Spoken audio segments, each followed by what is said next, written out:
اللهم صل على سيدنا محمد عبدك ورسولك النبي الأمي وعليه صلى الله صلاة وسلام عليك يا سيدي يا رسول الله. الحمد لله رب العالمين والصلاة والسلام على سيدنا محمد. أعوذ بالله من شرور أنفسنا وسيئات أعمالنا ومن يضلله فلا هادي له.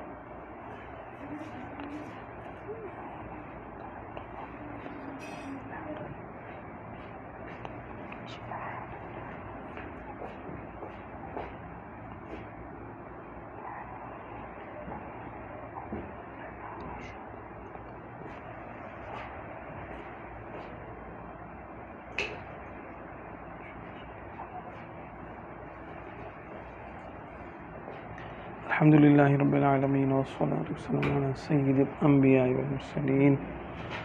أما بعد فأعوذ بالله من الشيطان الرجيم. بسم الله الرحمن الرحيم. آج ہم لوگ انشاءاللہ تعالی بہار شریعت کے پہلے حصے کا عقیدہ نمبر 29 جو عقائد توحید باری تعالی کے بارے میں ہے اس کو انشاءاللہ تعالی سماعت کریں گے. 28 عقائد تو ہمارے ہو گئے تھے، آج ہم نے 29واں پڑھنا ہے. تو سیدنا صدر الشریعہ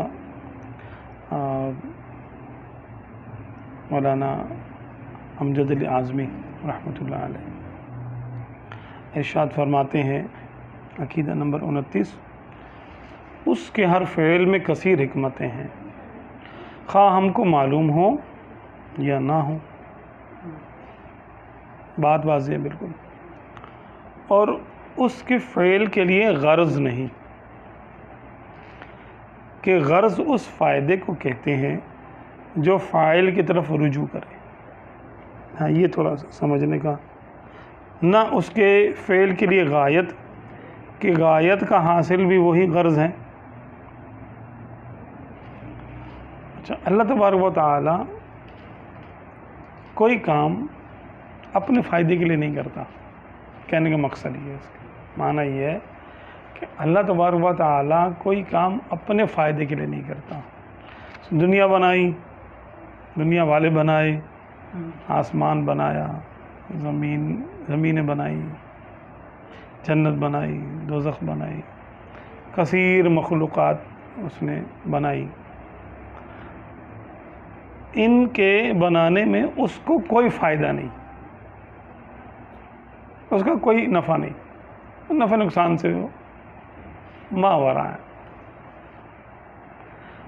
یہ نہیں تھا کہ اس کو کوئی فائدہ حاصل ہونا تھا مخلوق سے، کہ کوئی مخلوق اس کی عبادت کرے گی تو اس کو بڑا فائدہ حاصل ہوگا. نہ، ایسا کچھ نہیں ہے. کثیر جنات اس کی عبادت کریں گے، یا کثیر فرشتے، لا تعداد فرشتے اس کی تحمید، اس کی تحلیل، اس کی تعریف کریں گے، تسبیح بیان کریں گے، تو اس کو کوئی فائدہ ہونا تھا؟ ایسا بھی نہیں ہے، کچھ نہیں تھا. انسانوں کو بنایا تو اسی لیے نہیں کہ انسان اس کی عبادت کریں گے تو اس کو کوئی فائدہ ہوگا، فائدے کے لیے نہیں بنایا. بلکہ مخلوق کو بنانے میں کثیر حکمتیں ہیں، لیکن اس کا اپنا کوئی فائدہ نہیں، کوئی غرض و غایت نہیں کہ ان کو پیدا کرنے سے اس کی شان میں کچھ اضافہ ہو رہا تھا معاذ اللہ، اور اگر پیدا نہ کرتا تو شان پوری طرح یا وہ شان نہ ہوتی. ایسا نہیں ہے. اور نہ اس کے افعال علت و سبب کے محتاج ہیں. علت اور سبب یہ تو ایک اصطلاح ہے اور ٹیکنیکل، یعنی اس کی پھر تشریح ہے. عوامی زبان میں کہہ سکتے ہیں کہ وجہ نہیں ہے اس کی کوئی. اللہ تبارک و تعالیٰ کے کام جو ہیں وہ اس کے لیے کوئی وجہ نہیں ہوتی. ہاں مصلحت ہوتی ہے، اس میں لوگوں کا فائدہ ہوتا ہے، مخلوق کا فائدہ ہوتا ہے. یہ نہیں ہوتا کہ اس وجہ سے اللہ نے یہ کر دیا. کرتا وہ اپنی مرضی سے ہے، اپنی حکمت سے کرتا ہے، اپنی مشیت سے کرتا ہے، کیونکہ وہ فعال لما یرید کی شان کا مالک ہے کہ جو چاہے کرنے والا، جو چاہے کر ڈالنے والا۔ تو یہ نہیں ہے کہ اب ہمارے جیسے ہم لوگ ہیں، ہمارے کام جو ہیں وہ وجہ کے محتاج ہوتے ہیں۔ ہم پانی پیتے کیوں؟ یا پیاس لگ رہی تھی، یعنی پیاس نے ہمیں مجبور کیا، ہم نے پانی پیا، ٹھیک ہے۔ تو وجہ جب ہوتی ہے تو وہ کام کرنے والا کام کرنے پر ایک طرح سے مجبور مانا جاتا ہے کہ بھئی ہم نے سویٹر پہنا کیوں؟ یار سردی لگ رہی تھی نا، تو ایک مجبوری تھی سویٹر پہننا، جیکٹ پہننا۔ دوائی کھائی کیوں؟ بیمار تھے نا، ہم سو رہے ہیں، یار تھک گئے تھے نا۔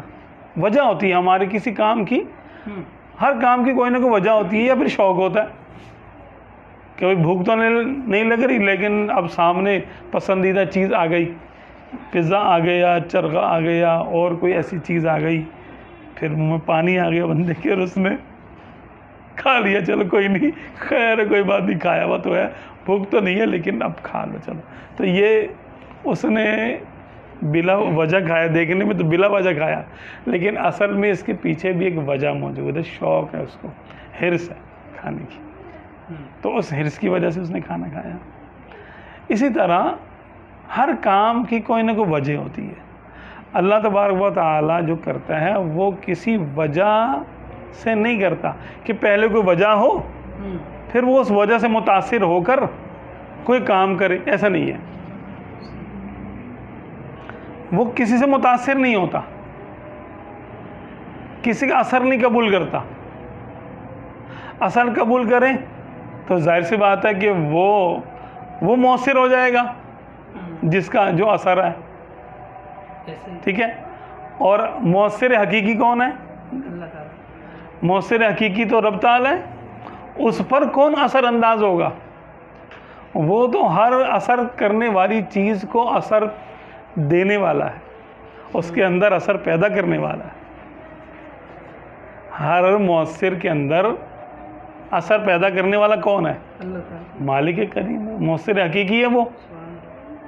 وہ کسی سبب سے متاثر نہیں ہوتا، اس سبب کو سبب بنانے والا وہ خود ہے، وہ تو مسبب ہے۔ وہ کسی علت بھی سبب ہی کا ایک سمجھ لو کہ بدلی بھی شکل ہے۔ علت وجہ کو کہتے ہیں، سبب بھی ذریعے کو کہتے ہیں۔ تو وہ کسی علت سے متاثر نہیں ہوتا کہ یہ چیز ہو گئی تو اب اس کے نتیجے میں الٹیمیٹلی اس کو یہ کرنا ہی ہے، ایسا نہیں ہے۔ ہاں یہ ہے کہ اس نے اس دنیا کے لیے، اس دنیا کے لیے اور ساری مخلوقات کے لیے کچھ اصول بیان کر دیے ہیں، ٹھیک ہے۔ جیسے اس نے اصول بیان کیا کہ جو بھائی ایمان پہ مرے گا جنت میں جائے گا، ٹھیک ہے۔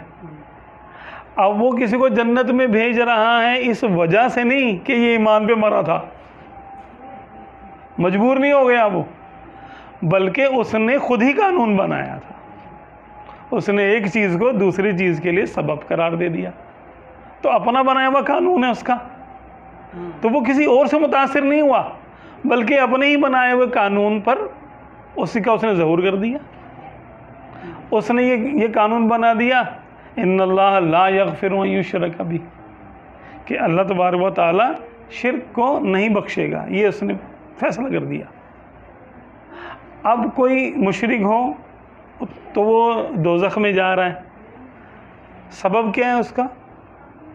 شرک، کہ اس وجہ سے وہ دوزخ میں جا رہا ہے، کفر اور شرک کے دوزخ میں جا رہا ہے، اور اللہ تبارک و تعالیٰ اس کو دوزخ میں بھیج رہا ہے مجبور ہو کر نہیں کہ اب کیا کریں، اس نے شرک کر لیا تھا، اب اس کو جنت میں بھیج بھی تو نہیں سکتے نا۔ یعنی اللہ تبارک و تعالیٰ مجبور نہیں ہوا،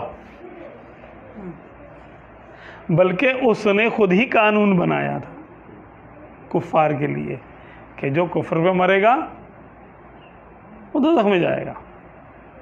یہ اس کے کلمات ہیں، یہ اس کا فیصلہ ہے، اور اس کا یہ بھی فیصلہ ہے لا تبدیل لکلمات اللہ، اللہ کے فیصلوں کو تبدیل کرنے والا کوئی نہیں۔ ٹھیک ہے نا. تو یہاں پر یعنی اس نے بہت ساری چیزوں کو ایک دوسرے سے جوڑ دیا. جو زہر کھائے گا مرے گا, ٹھیک ہے, دوائی کھائے گا عام طور پہ ٹھیک ہو جائے گا, کبھی نہیں بھی ہوگا. تو یہ ہے کہ اس نے ایک چیز کو دوسری چیز سے جوڑ دیا. اور جب کوئی زہر کھاتا ہے تو اللہ تبارک و تعالیٰ اس کی موت کا یعنی عمل جاری کر دیتا ہے. وہ مجبور نہیں ہوا کہ کیونکہ زہر کھا لیا تھا تو اب خدا کیا کرے, ایسا نہیں ہے کہ یعنی زہر اتنا پاورفل ہو گیا کہ اب خدا کو معاذ اللہ مجبوراً اس کو موت دینی پڑی, ایسا نہیں ہے. وہ چاہے تو کچھ بھی نہ ہو زہر اور فائدہ کر دے, بلکہ الٹا وہ چاہے تو ہاں وہ چاہے تو بالکل جو چاہے کر دے, بندہ ٹھیک ہو جائے, زہر سے ٹھیک ہو جائے اور شہد کھا کے مر جائے, ایسا بھی ہو سکتا ہے. تو اس نے جو قوانین اس کائنات کے لیے, جنت دوزخ کے لیے, زمین و آسمان کے لیے بنا دیے, وہ اسی پہ چل رہے ہیں. ان قوانین کو وہ خود چاہے تو تبدیل کر سکتا ہے. جیسے آگ کا کام جلانا ہے, لیکن دیکھیں ابراہیم علیہ السلام کو جلایا نہیں, جلایا. پانی کا کام ڈبونا ہے, موسیٰ یعنی کیا بولتے ہیں حضرت موسیٰ علیہ السلام کے قافلے کو ڈبویا نہیں, ڈبویا. مرنے کے بعد کوئی زندہ نہیں ہوتا, لیکن دیکھیں عیسیٰ علیہ السلام سے اس نے مردے زندہ کروائے. تو وہ جو چاہے کرنے والا ہے, تو اس کو کوئی مجبور نہیں کر سکتا. ہاں اس نے جو قوانین بنا دیے ہیں تو اپنے بنائے ہوئے قوانین کو وہ خود چاہے تبدیل کر سکتا ہے, لیکن 99.99999 نہیں کرتا چینج. بس جو قوانین اس نے دے دیے بس لوگوں کے لیے. لوگ پابند ہیں اس کے بنائے ہوئے قوانین کا, اور وہ پابند نہیں ہے کسی کے بھی بنائے ہوئے قوانین کا. شیطان نے جو نافرمانی کی تو وہ وجہ نہیں بنی تھی اس کی؟ نہیں, نافرمانی جیسے کفر ہے, شرک ہے, یعنی عبادت ہے. کفر و شرک دوزخ کی وجہ سے, یعنی اس کی وجہ سے وہ دوزخ میں جائے گا. تو اس کی وجہ سے تو جائے گا دوزخ میں.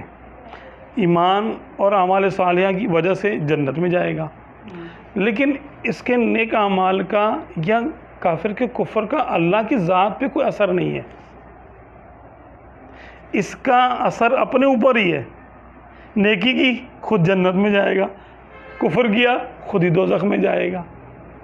اللہ تعالیٰ نے قانون بنا دیا تھا کہ جو کفر کرے گا وہ دوزخ میں جائے گا, تو کفر کرے گا تو دوزخ میں جا.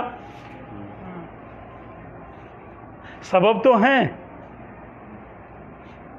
لیکن وہ سبب اس کی ذات تک ہی ہے, خدا پہ اثر نہیں ہے اس کا. اللہ کی ذات پر کسی کے فعل کا کوئی اثر نہیں. جس کا اثر ہے وہ اپنے اوپر ہے. شیطان سے اثر تو آیا نہیں آیا. جیسے شیطان نے کفر کیا تو شیطان ہی دوزخ میں جا رہا ہے نا. خدا پہ کیا اثر اس کا؟ وہ چاہتا تو بخش دیتا.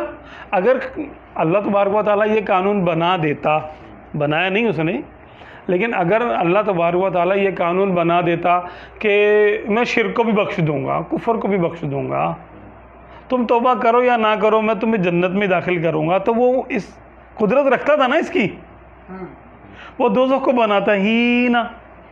یہ بھی ممکن تھا. کیا وہ مجبور تھا کہ دوزخ بنائے؟ نہیں. مثلا ایک شخص کے لیے ایسا ہے اور دوسری ہستی کے لیے, انہوں نے بھی تو دانا کھایا تھا, ہاں منع کیا, ان پہ کوئی قانون لاگو نہیں ہوا. ان پہ قانون لاگو ہوا. دیکھیں آدم علیہ السلام نے دانا کھایا, چاہے بھولے سے کھایا. وَلَقَدْ عَاهِدْنَا آدَمَ مِن قَبْلُ فَنَسِيَ وَلَمْ نَجِدْ لَهُ عَزْمًا, کہ ہم نے پہلے, اللہ تعالیٰ نے ارشاد فرمایا کہ ہم نے اس سے پہلے آدم سے عہد لیا تھا تو وہ بھول گئے. یعنی یہ بھول گئے کہ جو یعنی اس میں آتا ہے, تفاسیر میں آتا ہے کہ جہاں گندم کا درخت لگا ہوا تھا وہاں چند پیڑ اور بھی تھے, تو تو آپ یہ بھول گئے کہ یہ کون سا والا منع کیا ہے. تو آپ نے پھر اجتہاد کیا کہ یہ والا نہیں ہوگا، یہ والا ہوگا میرا خیال ہے. تو آپ نے وہ دانا چکھ لیا، شیطان نے جو لا کے دیا آپ کو. تو لیکن ہوا تو وہ کہ جو اللہ تعالیٰ نے قانون بنا دیا تھا، وَلَا تَقْرَبَا هَٰذِهِ الشَّجَرَةَ فَتَكُونَا مِنَ الظَّالِمِينَ کہ تم نے اس درخت کے قریب نہیں جانا ورنہ تم ظالموں میں سے ہو جاؤ گے. تو وہی معاملہ ہوا نا کہ ان کو ظلمت، یعنی یہ دنیا اندھیر نگری ہے،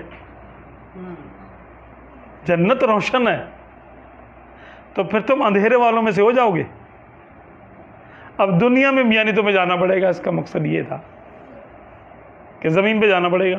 جنت تو اللہ کے خاص نور سے روشن ہے، وہاں سورج تو نہیں ہے لیکن وہاں تو اس کی ایک ایک چیز سے روشنی پھوٹتی ہوگی، پتہ نہیں یعنی کس طرح کا نور ہوگا وہاں پر. لیکن اس کے مقابلے میں یہ تاریک سیارہ زمین، یہ تو قید خانہ ہی ہے نا اس کے مقابلے میں، جنت کے مقابلے میں. جنت کے مقابلے میں تو یہ مظلمہ ہے، ٹھیک ہے، یہ ظلم کی جگہ ہے، یعنی ظلم مانا اندھیرا. تو پھر تم اندھیرے والوں میں سے ہو جاؤ گے.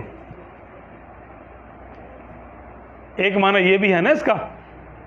ویسے تو ایک معنی یہ کہ جو اپنے آپ یعنی اللہ کی نافرمانی اگر کوئی کر دے یا کسی سے خطا ہو جائے تو گویا اس نے اپنی جان پہ خود ہی ظلم کر لیا، تو وہ اپنی جان کا ظالم ٹھہراتا ہے کہ یعنی کہلاتا ہے وہ. لیکن انبیاء کرام کی کیونکہ شان اونچی ہے، ان کے لیے ہم یہ معنی نہیں کرتے.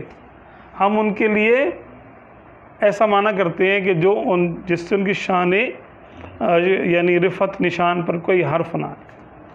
تو ہم با ادب لوگ ہیں الحمدللہ. تو ہم یہ کہتے ہیں کہ پھر آپ اے میرے پیارے ادب اور ہوا، پھر تم دونوں کو جو نا اندھیرے میں جانا پڑے گا، پھر یعنی جنت سے نکلنا پڑ جائے گا. تو وہ بھول گئے، تو جنت سے ان کو نکلنا پڑ گیا نا، یہاں گئے. تو ان کا کام تھا، ان کا فعل تھا، اس کا اثر ان کی اپنی ذات پر ہی ہوا، اللہ پر نہیں ہوا. اللہ کو نہ ان کے جنت میں رہنے سے کوئی مسئلہ تھا، نہ ان کے جنت سے نکلنے پر کوئی تبدیلی آئی اس کی ذات میں. تو اشیاء کا، لوگوں کا عمل اپنے آپ پر ہی اثر انداز ہوتا ہے، خدا پہ اثر انداز نہیں ہوتا. یہ جو ہم کہتے ہیں کہ جو ظالم جب کسی پہ ظلم کرتا ہے، مظلوم جو نا بد دعا کرتا ہے، تو اللہ تبارک و تعالیٰ کی رحمت جوش میں آتی ہے یا اس کا غضب جوش میں آتا ہے. تو یہ سب کیا سب اس کے بنائے ہوئے قانون کے مطابق ہوتا ہے کہ جو گناہ کرے گا اس کے لیے یہ سزا ہے، جو یوں کرے گا تو اس قانون کے مطابق ہوتا ہے. وہ اگر وہ کچھ اور قانون بنا دیتا کچھ اور ہو جاتا. اگر وہ بالفرض، جیسے ایسا ہے نہیں، بالفرض وہ یہ کہہ دیتا کہ جھوٹ بولنے پر ثواب ہوگا تو ثواب ہوتا نا. اور اگر وہ یہ کہہ دیتا کہ فرما دیتا کہ سچ بولنے پر دوزخ ملے گی تو دوزخ ملتی نا. پھر وہ جو چاہے بنا دے قانون،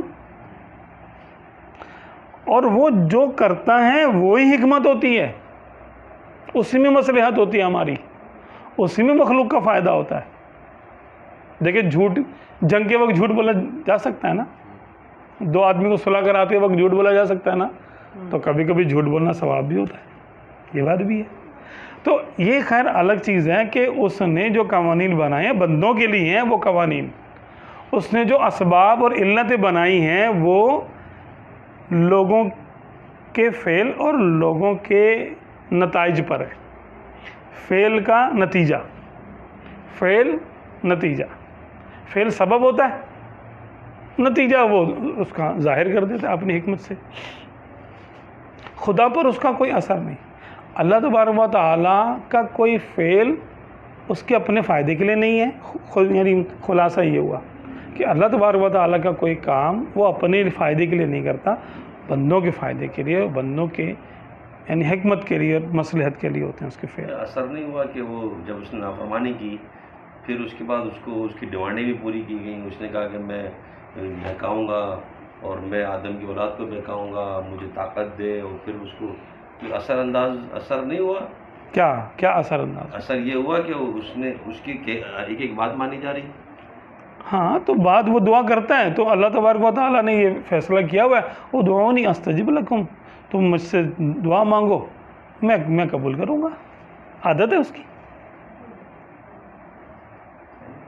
کی عادت ہے کہ کوئی دعا مانگی تو وہ قبول کرتا ہے، سب کی سنتا ہے، ہاں سنتا ہے۔ تو یہ وہ اپنی عادت پر ہی عمل کر رہا ہے رب تعالیٰ، نہ کہ کسی اس سے متاثر ہو گیا وہ، یعنی متاثر ہونے کا معنی یہ ہے کہ کوئی اس کو بہلا پھسلا لے معاذ اللہ، یعنی اس کو دھوکہ دے لے، چکر بازی کر لے خدا کے ساتھ معاذ اللہ، ایسا نہیں ہو سکتا۔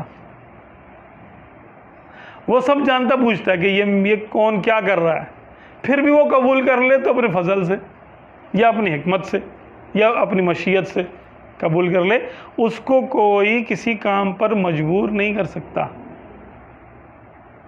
یہ نہیں ہے کہ مظلوم بہت رویا تو اللہ تعالیٰ مجبور ہو کہ اس نے رحم کر دیا، نہیں، مجبور نہیں ہوتا، لیکن اس کی عادت ہے کہ وہ رونے والے کی، مظلوم کی مدد کرتا ہے۔ تو کہ مظلوم ہوتا ہے وہ روتا ہے، اللہ اپنی عادت کے مطابق اس پہ رحم کرتا ہے۔ یہ جو کہتے ہیں کہ سورہ فاتحہ کے اندر اس طرح ترتیب جو بیان کی گئی، پہلے اللہ کی تعریف بیان کرو پھر کچھ مانگو، تعریف بیان کرنے کا مطلب یہ ہے کہ اس کے اوپر کوئی اثر ہوگا تبھی وہ دعا قبول؟ نہیں، یہ آداب میں سے، اللہ تبارک و تعالیٰ سے مانگنے کی آداب میں سے ہے یہ، کہ تم اس کا نام لے رہے ہو، اس سے کچھ عرض معروض کرنا چاہتے ہو تو پہلے اس کے آداب ہیں، یہ طریقہ کار ہے کہ اس کی تعریف کرو، پھر اس کے حبیب صلی اللہ علیہ وسلم پر درود شریف پڑھو، پھر اپنی بات کرو۔ کہ بادشاہوں کے دربار میں جب پیش ہوا جاتا ہے تو پہلے اپنا ذکر نہیں کرتے، بلکہ پہلے ان کو سلام کرتے ہیں، کوئی اس کی تعریف کرتے ہیں، ذل الہی جناب والا حضرت عالی شان، تو وہ کہتا ہے ہاں ٹھیک، یہ بندہ سمجھدار ہے۔ جو کچھ بھی ہے وہ بندوں کی وجہ سے، بندوں کے آگے پیچھے گھوم رہا ہے، یہ اللہ کو کوئی فرق نہیں پڑتا۔ نہیں، کوئی فرق نہیں پڑتا۔ ہاں وہ یہ ہے کہ جو اس نے اپنی عادتیں بتا دی وہ راز ہیں، کہ جو مجھ سے یوں مانگتا میں اس کو دیتا ہوں، جو کہتا یا ذل جلال والاکرام، یا ذل جلال والاکرام، یا ذل جلال والاکرام، میں اس کا جواب دیتا ہوں۔ تو اب کوئی یہ راز جان گیا تو وہ کہے گا، تو وہ اس کو اس کے اپنے عادت کے مطابق اس کا جواب دے گا۔ اب یا ذل جلال والاکرام کہنے سے اس نے خدا کو مجبور نہیں کر دیا کہ خدا اب تو مجبور ہو گیا، کیا کرے بھئی، اب تم یا ذل جلال والاکرام کہہ دیا، اب مجھے جواب دینا فرض ہو گیا میرے پر، نہیں، بلکہ اس نے اپنا عادت کے بارے میں جو نے بتایا کہ جو یا ذل جلال والاکرام کہتا ہے میں اس کا جواب دیتا ہوں ضرور، مجھے اتنا پیارا لگتا ہے یہ نام۔ تو اب کوئی کہتا ہے یا ذل جلال والاکرام تو اس کو جواب دیتا ہے، اور اس لیے بھی دیتا ہے کہ وہ دل رکھتا ہے اپنے بندوں کا کہ میرا بندہ ہے مایوس نہ ہو۔ جیسے ایک وہ بھی ہے نا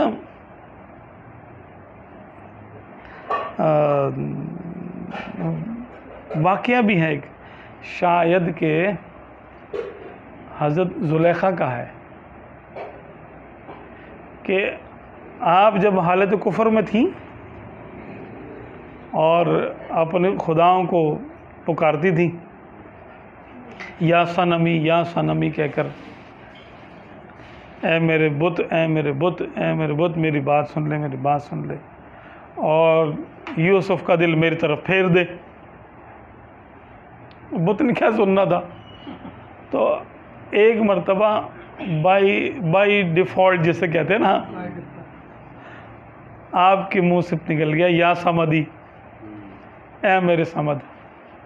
الصمد اللہ کا نام ہے، وہ نہیں جانتی تھی کہ صمد کیا ہے، کون ہے، وہ نہیں جانتی تھی. یا تو آپ کا یعنی آپ سے منسوب ہے یہ واقعہ، یا کسی اور بت پرست سے منسوب ہے، میں بھول رہا ہوں اس کے، یعنی کہ بندہ کون ہے کہنے والا، لیکن واقعہ کچھ ایسا ہی ہے. تو اللہ تبارک و تعالیٰ نے جبریل علیہ السلام کو فرمایا کہ جاؤ اب اس کو جا کے ہدایت دو،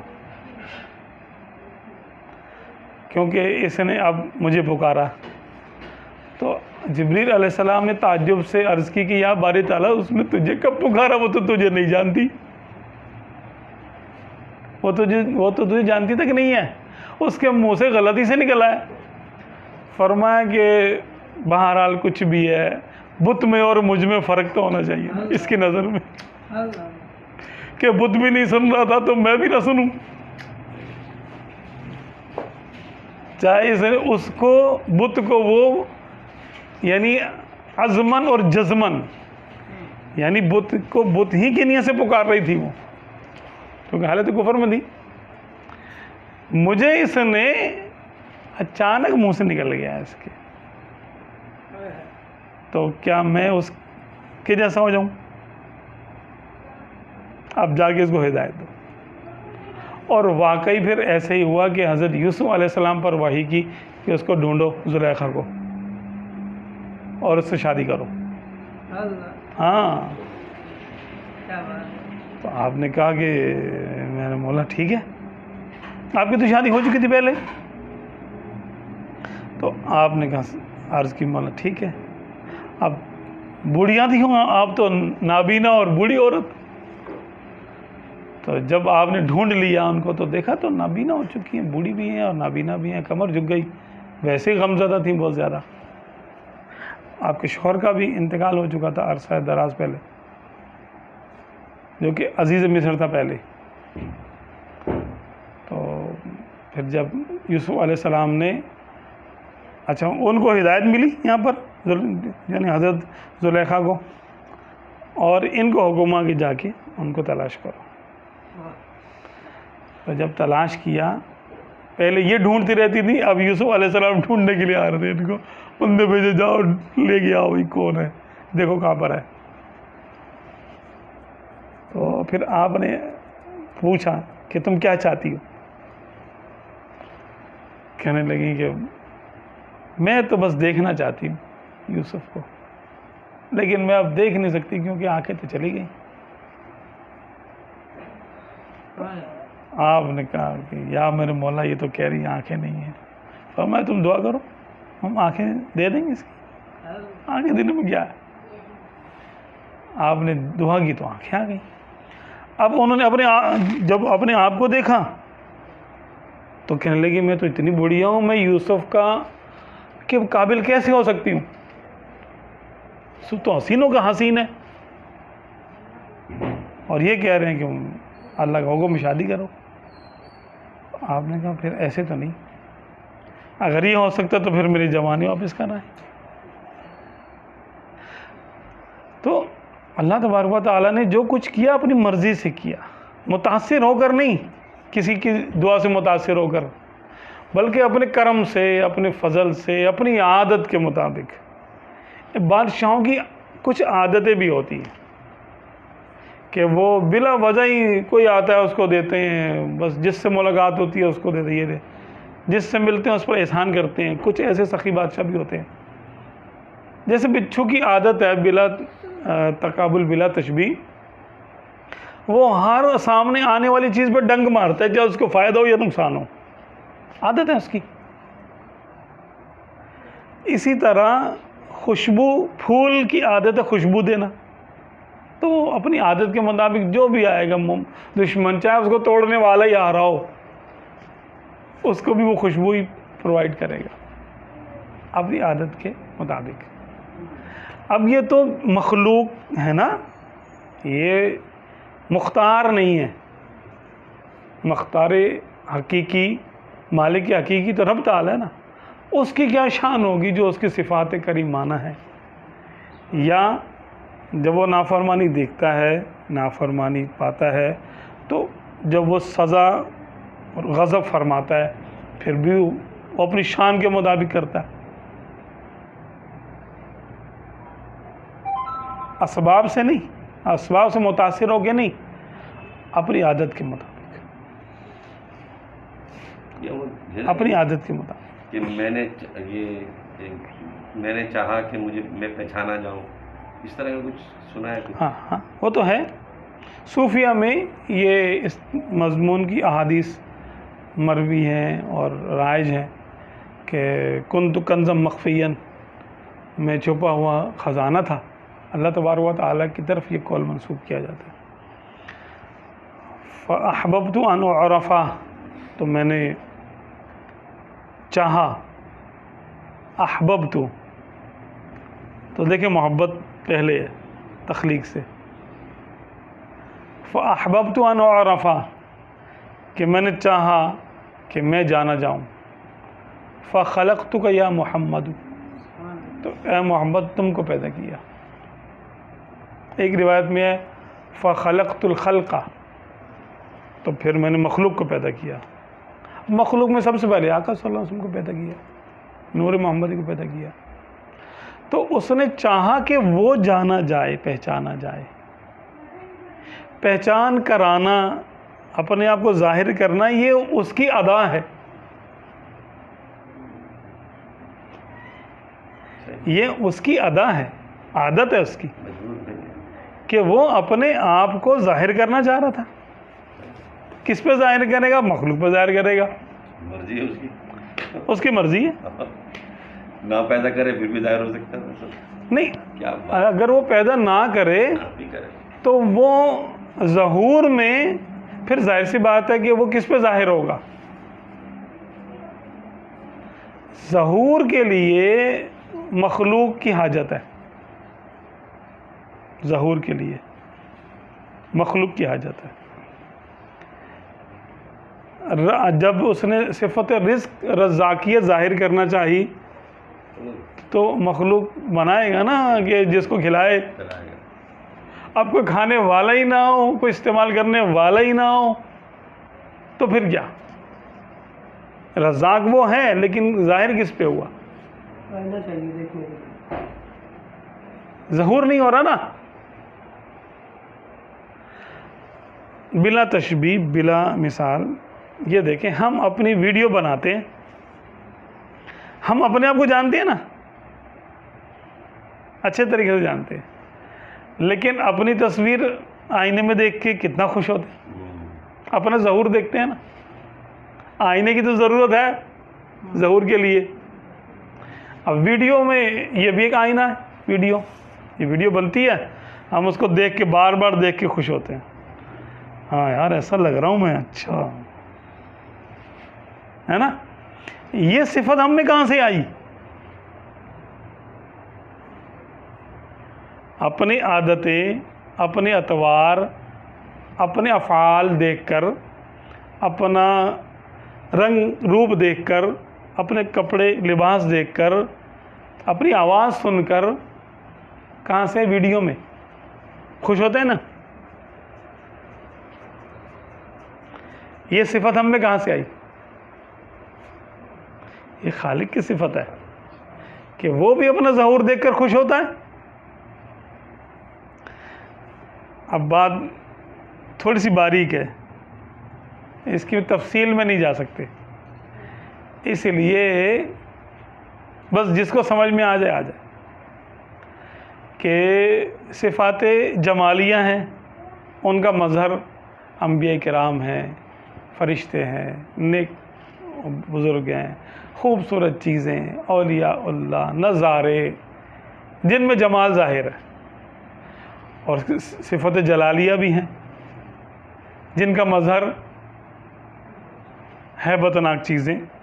دوزخ، جس طرح جمال کا مظہر جنت، تو جلال کا مظہر مانا ظاہر ہونے کی جگہ، جلال کے ظاہر ہونے کی جگہ دوزخ.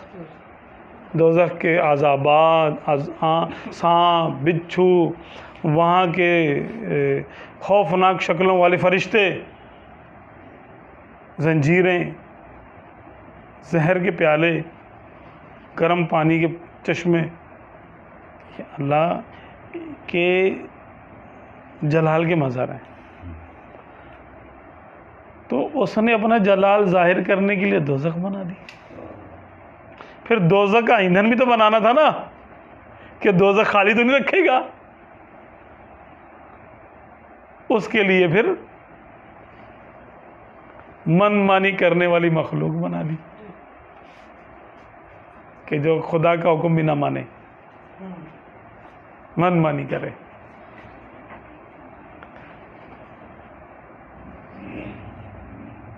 تو یہ یوں دیکھا جائے تو ایک راز ہے, یہ راز ہے, اور یہ راز ظاہر نہیں ہوتا. جس پہ ظاہر ہوتا ہے اس کو حکم ہوتا ہے خاموشی کا. اتنا ہی ہے کہ یہ پوری کائنات, یہ صوفیہ کرام کی کتابوں میں یہ ہر جگہ ملے گا آپ کو, کہ یہ کائنات اس کے اسماء و صفات کی تجلی کا عکس ہے. اللہ تبارک و تعالیٰ کے اسماء و صفات کی تجلی کا عکس ہے. چاہے وہ انبیاء کرام جیسے عظیم ہستیاں ہوں, وہ بھی اللہ تبارک و تعالیٰ کی صفات ہادی اور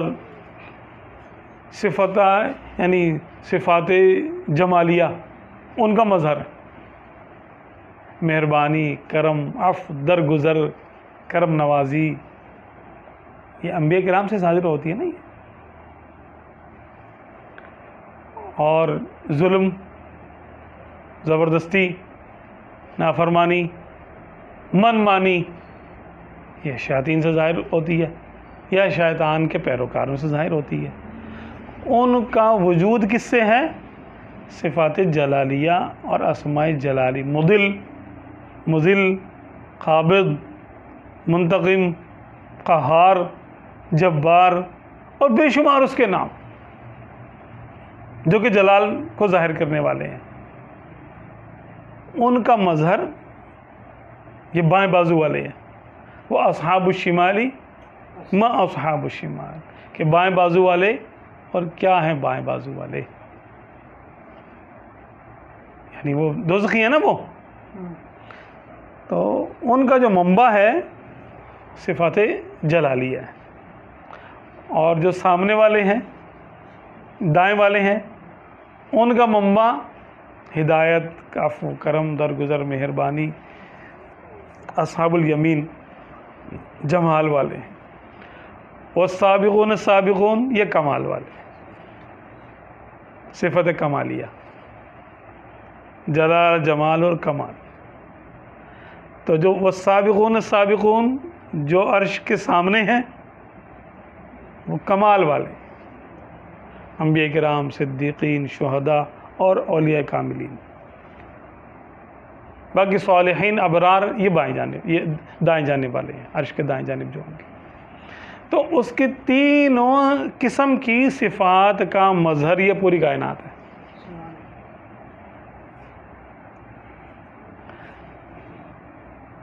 تو وہ کسی سے متاثر نہیں ہوتا, بلکہ اس کی صفات سے متاثر ہو کر مخلوق بنی ہے. مخلوق میں جو تاثیر ہے وہ کہاں سے آئی؟ اپنی تو کسی کے پاس کوئی تاثیر نہیں ہے. اب پانی میں زندگی ہے, موت بھی ہے, کبھی یہ زندگی دیتا ہے, کبھی مار دیتا ہے, ایسے ہی ہے نا. اس صفت اس میں کہاں سے آئی زندگی کی؟ حی اور ممیت, محیی اور ممیت, دونوں صفات ہے پانی کے اندر. کسی کے لیے یہ محیی ہے, جو پانی میں رہنے والی مخلوق ہے ان کے لیے پانی زندگی ہے, اور جو خشکی کی مخلوق ہے ان کے لیے بھی ایک حد تک زندگی ہے, وہ پیتے ہیں پانی, ورنہ ڈی ہائیڈریشن سے مر جائیں گے. ہاں, اور اگر زیادہ پی لیں تو بیماری ہے, اور زیادہ پی لیں تو موت, اگر ڈوب جائے تو بھی موت. تو پانی میں اپنی صفت کیا ہوئی؟ کچھ بھی نہیں. وہ کسی کے لیے اللہ نے اس کو کچھ بنا دیا اور کسی کے لیے کچھ بنا دیا. تو فاعل حقیقی کون ہے؟ اثر پیدا کرنے والا کون ہے؟ اشیاء کے اندر اثر پیدا کرنے والا, اس کو کہتے ہیں مؤثر حقیقی, وہ خدا ہے. یہی توحید ہے مؤثر حقیقی، بس یہی انہوں نے بیان کیا ہے کہ اللہ تبارک و تعالی کسی سے متاثر نہیں ہوتا، وہ کسی سے اثر قبول نہیں کرتا، بلکہ اشیاء میں جتنی بھی تاثیریں ہیں وہ اللہ نے پیدا کی ہیں، وہ کب کسی سے متاثر ہوتا ہے؟ اچھا، اب اس کے آگے کا ارشاد فرماتے ہیں، نہ اس کے افعال علت و سبب کے محتاج، یعنی اللہ تبارک و تعالی کے کام کے لیے کوئی ریزن نہیں ہوتی، ریزن نہیں ہے، بلکہ کاموں کے لیے ریزن کیا ہے؟ اللہ کی مرضی۔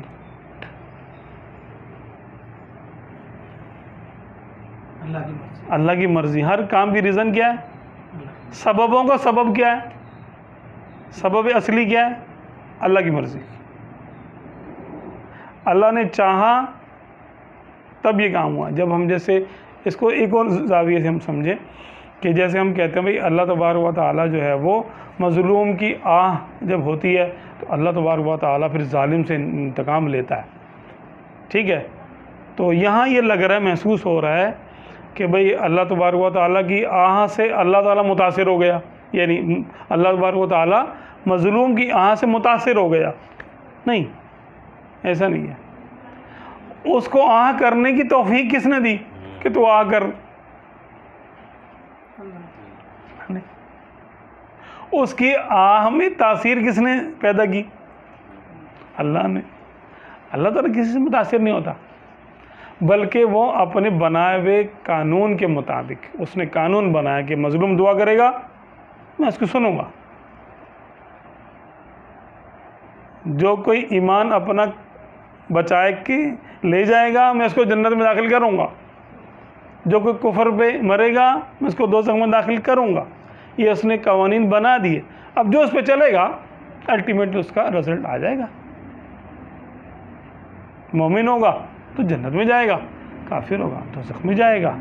یہ اللہ تبارک و تعالیٰ کسی کو نہ تو مجبور کرتا ہے، نہ کسی کے کام سے اللہ تبارک و تعالیٰ خود مجبور ہوتا ہے کہ اب میں کیا کروں، معاذ اللہ۔ وہ یوں نہیں ہے، ایسا معاملہ نہیں ہے کہ وہ یہ کہ اب اتنی ساری نیکیاں لے کر یہ آ گیا، اب اس کو جنت میں داخل کرنا ہی پڑے گا، مجھے کیا کرے، مجبوری ہے۔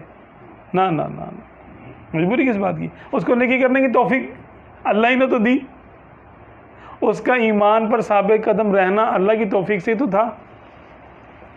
وہ اللہ کو یعنی کوئی مجبور نہیں کر سکتا، نہ کسی نیک نے نیکی کر کے اللہ کو مجبور کر دیا، نہ کسی کافر نے کفر کر کے اللہ کو مجبور کر دیا کہ اللہ تبارک و تعالیٰ لازمی اس کو دوزخ میں ڈالے، ایسا نہیں ہے۔ ہاں یوں ہے کہ کیونکہ اس نے فیصلہ کر دیا کہ میں شرک کو تو نہیں بخشوں گا، اب یہ تو اس نے فیصلہ کر دیا، اب وہ اپنے فیصلے کے مطابق کرے گا، بس اتنی سی بات ہے کہ جو کفر کرتا ہوا آئے گا اس کو اپنے ازلی فیصلے کے مطابق وہ دوزخ میں ڈالے گا۔ وہ کسی کے نہ ایمان سے متاثر ہوا اور نہ کسی کے کفر سے، بلکہ اس نے جو مخلوق کے لیے قانون جاری کیا تھا وہ اپنے قانون کے مطابق فیصلہ کرے گا قیامت کے دن۔ اور دنیا میں جو اس کا فیصلہ ہوتا ہے، بندوں کے معاملہ جو ہو رہے ہوتے ہیں، اس کو کہتے ہیں لا آف نیچر۔ دیکھیں یہ بھی اب سمجھنے کی بات ہے، دو طرح کے لاز ہیں دنیا میں، ایک تو احکامات کا قانون ہے کہ جو انبیاء کرام پہ نازل ہوتے رہے، یہ کرنا ہے، یہ نہیں کرنا، یہ حرام ہے، یہ حلال ہے، یہ جائز ہے، یہ ناجائز ہے، یہ کرو، یہ نہ کرو، ٹھیک ہے، پرمیٹڈ ہے یا پروہیبٹڈ ہے۔ یہ اس کو کہتے ہیں لا آف شریعت، شریعت کا قانون۔ ایک قانون ہے لا آف نیچر، جو اس نے کائنات کا قانون بنایا ہے، کائنات کا قانون بنایا ہے، تو اس نے وہ قانون عذاب و ثواب سے خالی ہے، بلکہ وہ قانون ہے ایک چیز کا دوسرے سے ربط، جیسے پانی کا پیاس کے ساتھ ایک ربط ہے، یہ پانی اور پیاس کا ربط کس نے پیدا کیا؟ اللہ نے پیدا کیا، کہ اللہ نے ایسا بنایا کہ پانی پینے سے پیاس بجھ جائے۔ آگ اور راکھ کا قانون کس نے بنایا؟ ان میں آپس کا انٹریکشن کس نے کیا، تعلق کس نے بنایا؟ اللہ نے، کہ جو آگ میں جلے گا وہ راکھ ہو جائے گا۔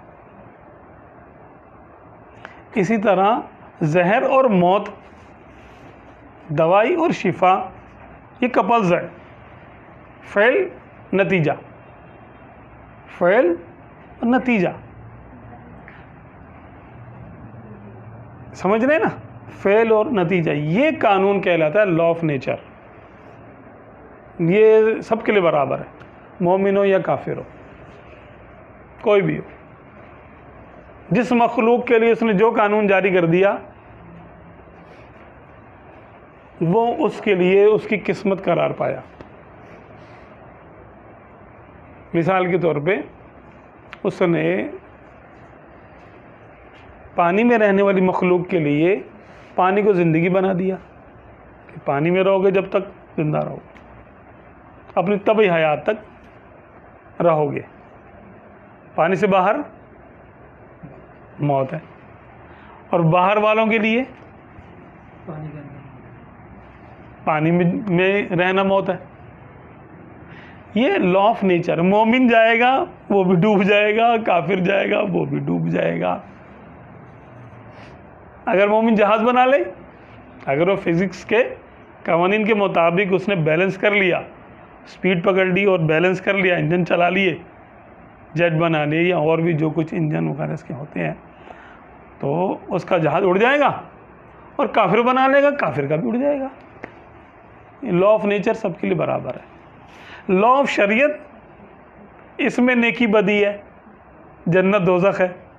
لا آف نیچر میں نہ کوئی جنت نہ دوزخ، فعل اور نتیجہ ہے، ایکشن اینڈ ری ایکشن، بس یہ ہے۔ جو ایکشن اور ری ایکشن کو سمجھ گیا، چاہے وہ مومن ہو چاہے کافر ہو، دنیا اس کی اس کے سامنے کھل گئی۔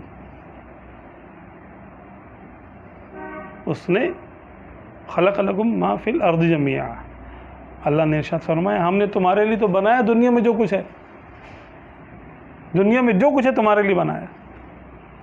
یعنی مقصد یہ ہے کہ اس نے ہمارے لیے پوری دنیا کو بچھا دیا، مسخر کر دیا، جس کا راز ہم سمجھ لیں وہ ہماری مٹھی میں آ جاتا ہے۔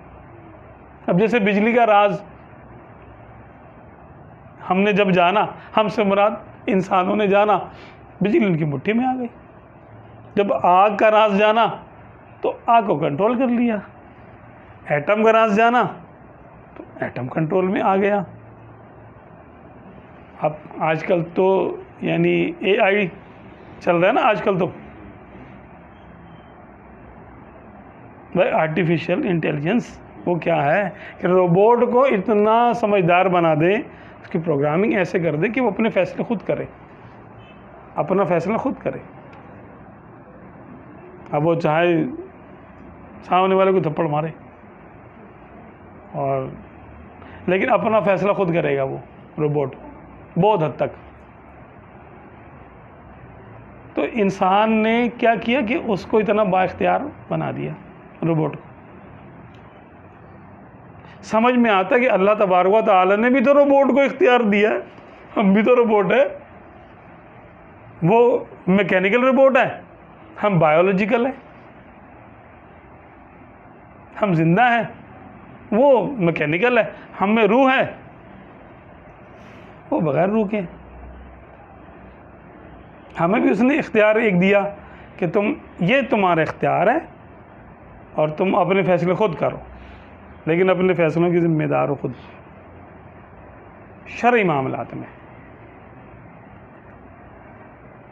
شرعی معاملات میں جو حکم ہے وہ کرنا ہے، اور جو نہیں ہے وہ نہیں کرنا، جس کا منع ہے وہ نہیں کرنا۔ لا آف نیچر میں مومن کافر، لا آف نیچر کے لیے کوئی وحی نہیں آئی۔ یہ نہیں آیا کہ بھئی پیاس لگ رہی ہے تو پانی پی لیا کرو. ارے تو سب کو پتہ ہے اس کے لیے وہی کی حاجت کیا ہے؟ بھائی تمہیں گرمی چاہیے تو آگ جلا لو، کہ ایسا حکم آیا؟ نہیں آیا، یہ تو سب کو پتہ ہی ہے. تو لا آف نیچر جو ہے، یعنی قدرت کا جو قانون ہے، قانون قدرت کہتے ہیں اس کو. جو سائنسدان ہیں وہ صرف لا آف نیچر کو مانتے ہیں، شریعت کو نہیں مانتے، کیونکہ لا آف نیچر کا وہ امپلیمنٹ ہوتا ہوا دیکھتے ہیں کہ بڑے بڑے جہاز چل رہے ہیں، کس پر؟ شرعی احکامات پہ تھوڑی چل رہے ہیں، وہ لا آف نیچر پہ چل رہے ہیں. سمندر میں آبدوز چلتی ہے، کس پر؟ شرعی احکامات پہ نہیں، شرعی قوانین پہ نہیں چلتی. وہ شرعی قوانین اشیاء کے لیے نہیں ہیں، وہ بایولوجیکل رپورٹ کے لیے ہیں، وہ بندوں کے لیے ہیں. اللہ تبارک و تعالیٰ نے ان سے خطاب کیا ہے، بندوں سے خطاب ہے. باقی چیزیں تو اس کے لیے بنی ہیں، انسان کے لیے بنی ہیں کہ یہ میں نے تمہارے لیے بنا دیا. یہ وہ کائنات کے راز ہیں جو حاصل کر لے کائنات کا راز، ایک حد تک اس کے لیے کھل جاتا ہے. کفار بھی، جیسے کہ ہماری یہ سائنس ہے، فزیکل سائنس ہے یا کیمیکل سائنس ہے، اسی طرح ایک سائنس اسپرچول سائنس بھی ہے، روحانی سائنس بھی ہے. روحانی سائنس کیا ہے؟ اسپرچول سائنس کیا ہے؟ کہ بھائی ہم اندر سے کیا ہے، انسان کیا ہے. اس کے لیے اللہ تبارک و تعالیٰ نے وحی اتاری ہے، کیونکہ یہ عقل سے سمجھنے میں، یعنی سمجھنے والی بات نہیں ہے. یہ اس سے پوچھو جس نے اس کو بنایا. الا یعلم من خلق، کیا وہ نہ جانے جس نے پیدا کیا؟ تو اللہ سے پوچھو کہ یہ کیا ہے، میں کون ہوں. اللہ تبارک و تعالیٰ نے ارشاد فرمایا کہ ہم نے آدم علیہ السلام کا مٹی سے بنایا ان کو، ٹھیک ہے، پتلا بنایا، پھر اس میں روح پھونکی، یہ ہو گیا آدمی، بشر ہو گیا. یہ اس کی حقیقت ہے، یہ اس کی فارمولیشن ہے. اس کو جتنا کھولیں آپ، اس کو جتنا جان لیں، اس کی باڈی کو دیکھیں گے تو آج تک ہزاروں سال سے ابھی تک ہمیں انسان کی باڈی کا نہیں پتہ چلا ہے. کسی نہ کسی بیماری سے مر جاتا ہے بندہ. کیسے مر جاتا ہے؟ ہر طرح کی دوائیں بن گئی، ہر طرح کی غذائیں بن گئیں، ہر طرح کی ماحولیات میں کسی کو آپ بالکل ہائیجینک اس کو ماحول بھی رکھیں، اس کو غذا بھی دیں، پھر بھی ایک دن مر جائے گا. جوان ہے تو بڈھا ہو جائے گا. کیوں؟ بچہ ہے تو جوان ہو جائے گا. کیوں؟ ایک روٹی کھاتے کھاتے بچہ جوان ہو جاتا ہے، اور وہ ایک روٹی کھاتے کھاتے جوان بوڑھا ہو جاتا ہے. یہ کیوں؟ یعنی اس کے جسم کو بھی ابھی ہم لوگ نہیں سمجھ سکے صحیح طریقے سے. تو روح کیا چیز ہے؟ پھر روح تو بالکل ہی الگ چیز ہے. اس کے لیے صوفیہ کرام کے پاس علوم مخفی ہے، مخفی علوم ہے. اس کے مراقبہ ہے، اس میں پھر مجادلہ ہے، اور وہ پھر اپنے اندر جھانک کر اور اپنے آپ کو معلوم کرنا ہے کہ میں کیا ہوں. یہ بھی ایک سائنس ہے. آج کل یہ سائنس مانی جاتی ہے. اچھا، پہلے اس کو سائنس کا درجہ حاصل نہیں تھا، لیکن ہزاروں سال سے یوگی بت مت والے اور مونکس وغیرہ، یہ تبت میں اور چائنا میں اور جو جاپان میں اور اس طرف افریقہ میں لوگوں نے پھر کیا کیا کہ اس میں انہوں نے یوگ اور جوگ لیا. جنگل گئے، گھومے، بھوکے رہ کے دیکھا، پیاسا رہ کے دیکھا، مختلف ورزشیں کر کے دیکھا، اس کے کرنے سے کیا ہوگا، اس کے کرنے سے کیا ہوگا. یونانیوں نے فلسفے میں عبور حاصل کیا. فلسفی کو بحث میں ہرگز خدا ملتا نہیں، ڈور کو سلجھا رہا ہے اور سرا ملتا نہیں، وہ اس پہ لگے رہے. کہ یہ کیا ہے، حیولہ کیا ہوتا ہے، شکل کیا ہوتا ہے، شکل کیا ہے، جسم کیا ہے، وہ کیا بولتے ہیں جسم میں مطلق کیا چیز ہے، اور جنس اور فصل کیا ہے، فصل کلی ہے نا، کیا کہتے ہیں وہ جزئی اور کلی، اور اس میں پوری بحث میں وہ لوگ جو ہے نا پڑ گئے فلسفے میں، ملا کچھ بھی نہیں ان کو، کیونکہ یہ لا آف نیچر کے تحت نہیں آتا. یہ بھئی ایک چیز ایک جگہ ہے ہی نہیں. اب کسی کی گمشدہ چیز صحرا میں کھو گئی، وہ سمندر میں تلاش کرے، مل جائے گی؟ نہیں ملے گی. کائنات میں، کائنات کو آپ کھنگالیں، کائنات کے اصول کائنات میں ملیں گے. انسان کا اصول کائنات میں تھوڑی ہے، اس کی تو اصل کہیں اور ہے، اس کی اصل روح ہے، اور روح یہاں کی نہیں ہے، میٹیریل تو نہیں ہے روح. روح تو آئی ہے نا، آسمانوں سے آئی ہے. تو اگر اس روح کو جانچنا ہے اور جاننا ہے تو اس کے لیے تو پھر آسمانوں کی طرف دیکھنا پڑے گا، یعنی آسمانی تعلیمات، شرعی لا اور میڈیٹیشن، وہ بھی شرعی قوانین کے مطابق. ان لوگوں نے جو میڈیٹیشن کیا، ریاضتیں کی، کفار آج بھی کرتے ہیں، بڑی کوشش کرتے ہیں کہ ہم انسان کا راز پالیں، وجدان حاصل کر لیں، نروان حاصل کر لیں، نہیں کامیاب ہوتے. انر پیس حاصل کر لیں. ہاں ان کے لیے ایک چیز کھل جاتی ہے، وہ ہے کہ اگر وہ نفس کی جو رذائل، یعنی اس کے جو خصائص ہیں، اس کے رذیلہ بری عادت ہے نفس کی، جیسے حرص ہے، بغض ہے، حسد ہے، کینہ ہے، دوسروں کو برا چاہنا ہے، لالچ ہے، اگر ان چیزوں پہ وہ قابو پا لے اور کھانا پینا اپنا اچھا رکھیں، جوگ کے اور یوگ کے جو قوانین ہیں اس کے مطابق چلے، تو یوگ جو ہے وہ جسم کو سادھنے کے لیے ہے. یوگا سے جسم اچھا ہو جاتا ہے اور زیادہ عرصے تک صحت مند رہتا ہے. اور جوگ لینے سے کیا ہوتا ہے کہ وہ اس کو نروان حاصل ہو جاتا ہے، یعنی وہ اپنے نفس کی طاقت اس کے لیے کھل جاتی ہے. اب وہ دم کرے گا تو وہ ٹھیک بھی کرے گا بندے کو، اس کے دم میں دم آ جائے گا، کیونکہ ہے تو اللہ کا خلیفہ ہی نا انسان. اگر کافر ہے یا مومن ہے، دنیا کی قوانین کو جان گیا تو دنیا میں یہ اس کو بادشاہ بنا دیا گیا. جو فارمولہ جانتا ہے، بھائی جو تالا بنانا جانتا ہے، چابی بنانا جانتا ہے، وہ کھول لے، مومن ہو یا کافر ہو. اس میں یہ تو نہیں کہ کلمہ پڑھ کے کھلے گی چابی سے، بس صرف کلمہ شریف جو نہ پڑھو.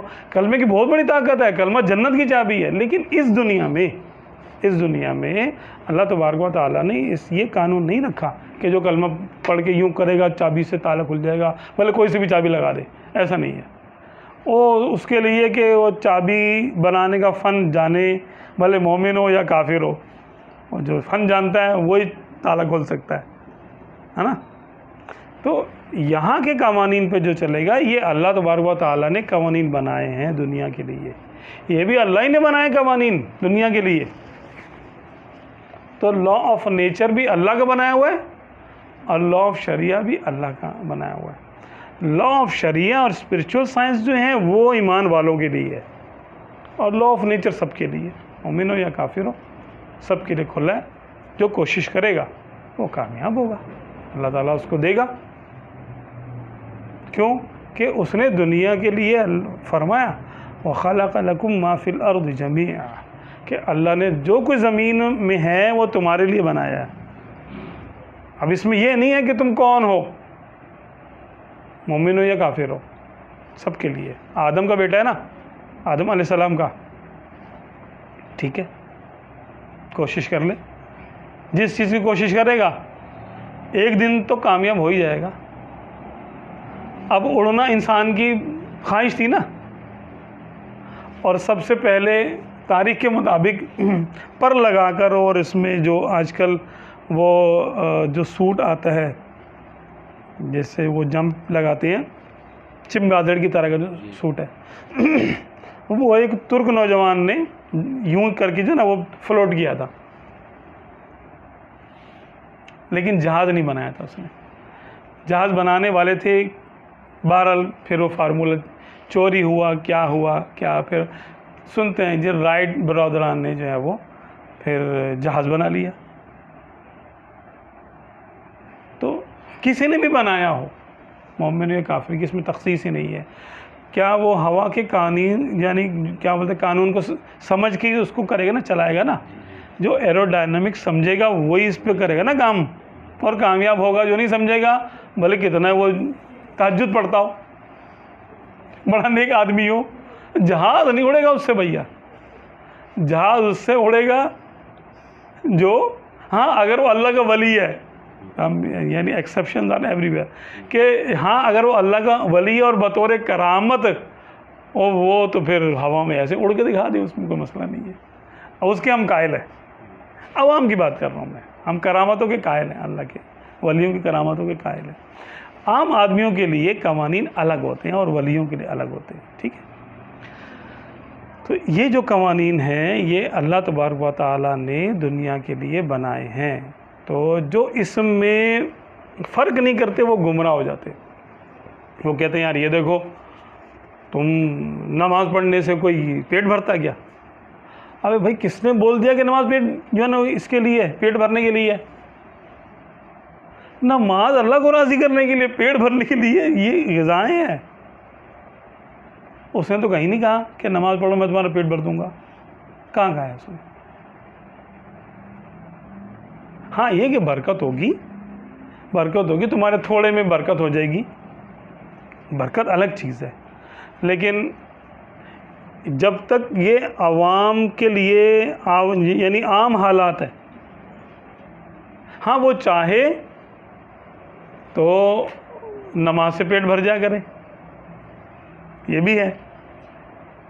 یوسف علیہ السلام کو مصر کے لوگ صرف دیکھتے تھے اور ان کو بھوک نہیں لگتی تھی ایک ہفتے تک. یعنی اتنی کیلوریز وہ ان کے جسم میں پیدا ہو جاتی تھی دیکھنے سے, جو ایک ہفتے تک ان کے باڈی کو صحیح رکھتی تھی. اگلی مرتبہ پھر آتے تھے, 7 سال کے حیدر اور گندم ختم ہو گئی تھی. آپ آگے اپنے چہرے سے نقاب اٹھاتے تھے دربار میں, اور مصری آتے تھے لائن بنا کے, اور دیکھتے آسودہ ہو جاتے تھے, پھر گھر چلے جاتے تھے, پھر بھوک نہیں لگتی تھی ان کو. لیکن یہ تو لا آف نیچر, یہ لا آف نیچر, بھائی اللہ تبارک و تعالیٰ جو چاہے قانون بنائے اور جو چاہے چینج کرے, یہ تو ہماری تقسیم ہے نا, ہے تو یہ لا آف نیچر ہی. دیکھیں الٹیمیٹ کیا ہوتا ہے, چلیں یہ ہم اس پہ تو ہمارا ٹاپک نہیں تھا یہ, لیکن ریڈیشن ہم سمجھتے ہیں نا, ریڈیشن کیا چیز ہے کہ بغیر کسی, یا وائرلیس جو ہوتا ہے, یہ جو الٹرا وائلٹ ریز ہیں, ایکس ریز ہیں, یہ کیا ہے؟ ریڈیشن. یہ ایک طرح کی یعنی ٹائپ آف انرجی ہے. یہ انرجی ہے نا بھائی, ان کی ریز ہے نا, ریز انرجی کی ریز ہے یہ. تو جو پیٹ بھرنے والی ریز ہیں جو جسم میں کیلوریز پیدا کر دیں, وہ بھی تو کوئی ریز ہو سکتی ہے کہ نہیں ہو سکتی؟ تو وہ اگر اللہ تبارک و تعالیٰ نے یوسف علیہ السلام کے اندر رکھ دی تھی تو اس کو کون منع کر سکتا ہے؟ جب اس نے کسی پتھر میں ایک ریز رکھ دی, اس نے یعنی جو پتھر میں حرارت رکھ دی, یوں کر کے آپ یوں جو نا کرتے ہیں آگ لگ جاتی ہے. چکماک جو پتھر ہوتا ہے اس کو جلانے سے چنگاریاں ہوتی ہیں. پتھر میں آگ ہوتی ہے نا, کب نکلتی ہے؟ ایک مخصوص وقت کے لیے, ایک مخصوص سینیریو میں, کہ جب پتھر سے پتھر یا لوہا آپ ٹکراتے ہیں تو وہ الیکٹران اس کے جو ہے نا وہ یعنی بسٹ ہوتے ہیں, تو وہ ہمیں چمک کی شکل میں نظر آتے ہیں. ایسے ہی ہے نا, اسی کو ہم آگ یعنی جو ہے نا کہہ دیتے ہیں, چنگاری کہہ دیتے ہیں اس کو. تو جو جسم کے اندر کیلوریز ایکٹیویٹ کرنے والی جو ریز ہیں اور جو یعنی چیزیں ہیں، اچھا جو ہم کھانا کھاتے ہیں اس میں انرجی ہمیں جو وہ کس سے ملتی ہے؟ کاربن سے ملتی ہے، پر کاربوہائیڈریٹس ہے نا، جی جی کاربن ہے نا، اور ہائیڈروجن ہے، آکسیجن ہے، تین چیزیں تو مین ہے نا بھائی۔ ان تین چیزوں سے ہوتا کیا ہے؟ کمبسشن۔ جو سائنس والے ہیں، جو سائنس کو جانتے ہیں یا جو بایو کو سمجھتے ہیں، وہ میری بات فالو کریں گے انشاءاللہ، کہ جسم میں جب ہم یہ کرتے ہیں تو یعنی جب ڈائجسشن ہو جاتی ہے، غذا ہماری ہضم ہوتی ہے، تو اس کو طاقت بننے میں ایک پروسیس ہے۔ غذا کو طاقت بننے میں ہمارے اندر بھی آگ ہے نا، یہ دیکھیں آگ ہے نا، کہاں سے آئی ہے آگ؟ کون سی آگ کھا رہے ہیں ہم آگ کھا رہے ہیں لیکن وہ ظاہر نہیں ہے آگ، ہم کاربن کھا رہے ہیں، ہائیڈروجن ہمارے اندر ہے، ہم پانی پی رہے ہیں، آکسیجن ہمارے اندر ہے، پھر منرلز ہیں دیگر، کبھی ہم کچھ کھاتے، کبھی آئرن بھی ہوتا ہے، میگنیشیم بھی ہوتا ہے، 17-18 طرح کی چیزیں پانی کے ساتھ۔ تو یہ ساری چیزیں کیا ہیں؟ یہ ٹوٹتی ہیں، جب یہ ٹوٹتی ہیں تو توانائی بنتی ہے، کمبسشن ہوتی ہے۔ اس کو یوں سمجھ لیں آپ آرام سے کہ جب گیس چولہے میں جلے گی تو حرارت پیدا ہوگی، کمبسشن۔ میتھین جب جلے گی نا، CH4، جب یہ میتھین جلے گی نا تو پھر چولہے سے گیس یعنی جو ہے نا توانائی پیدا ہوگی، آگ پیدا ہوگی، اور آگ ہی ہمارے جسم میں پیدا ہوتی ہے لیکن دھیمی دھیمی بالکل، کہ ہم جلے نہیں، صرف ہمارے اندر حرارت اتنی پیدا ہو کہ ہمارے جسم کو جو ایکٹیو رکھے، لائف ہمارے اندر موجود رہے، جو ایک روح کے رہنے کے لیے باڈی کا ایک ٹیمپریچر چاہیے وہ ہمارے اندر مینٹین رہے، تو اتنی ہمارے کیلوریز برن ہوتی ہیں جب ہم کوئی کام کرتے ہیں، اور اتنی کیلوریز پیدا ہوتی ہیں۔ وہ کیلوریز کو ہم، حرارت کو ہم جو ہے نا کیلوریز میں ناپتے ہیں نا، تو وہ حرارت کیسے پیدا ہو رہی ہے؟ یعنی اصل چیز ہوئی حرارت۔ تو اصل جو ہمارا رزق ہوا، چلے میں سوچ رہا تھا میں کبھی جو ہے نا بات کروں گا رزق کیا چیز ہے، آج ضمن وہ بات آ گئی۔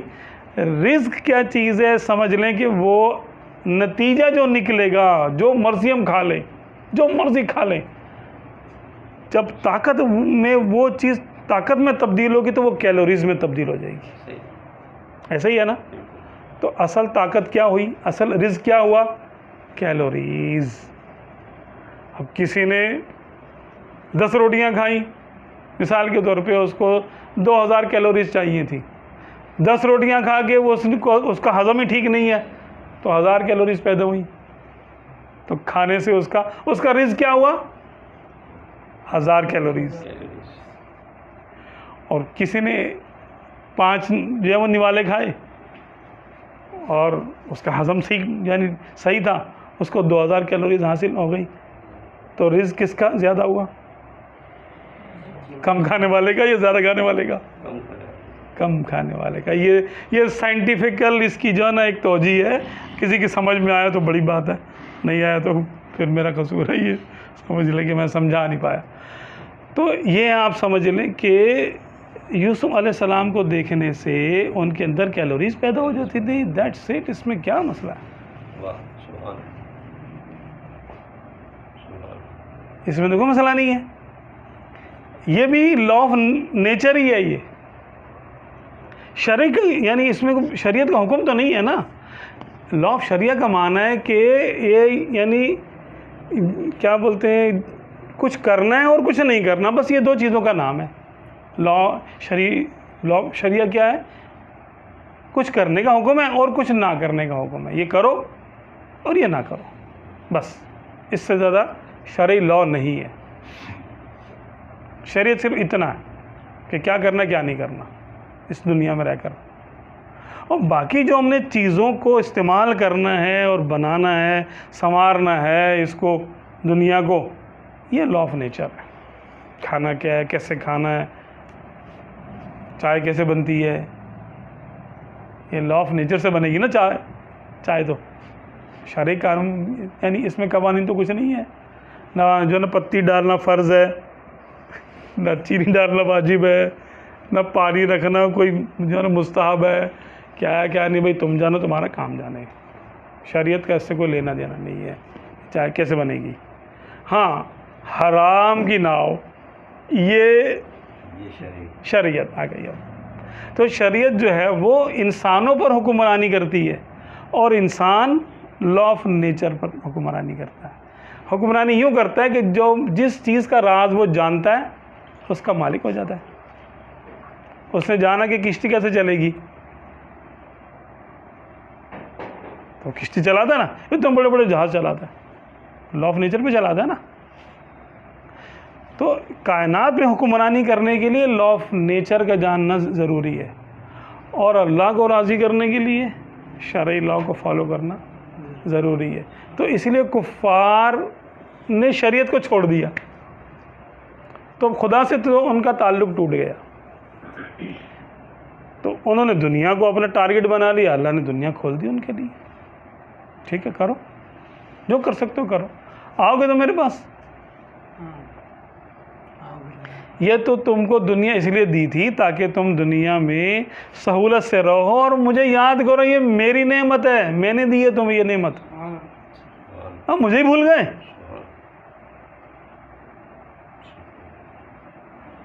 اگر سائنس کوئی مسلمان سائنس پہ غور کرے اور سائنس سمجھے اور سمجھائے تو یہ تصوف ہے، اللہ کی پہچان کا رستہ ہے یہ سائنس۔ ہاں سائنس اللہ کی پہچان کا بالکل، اس سے بڑا ذریعہ ہی مشکل سے ملے گا آپ کو، سائنس سے بڑا ذریعہ۔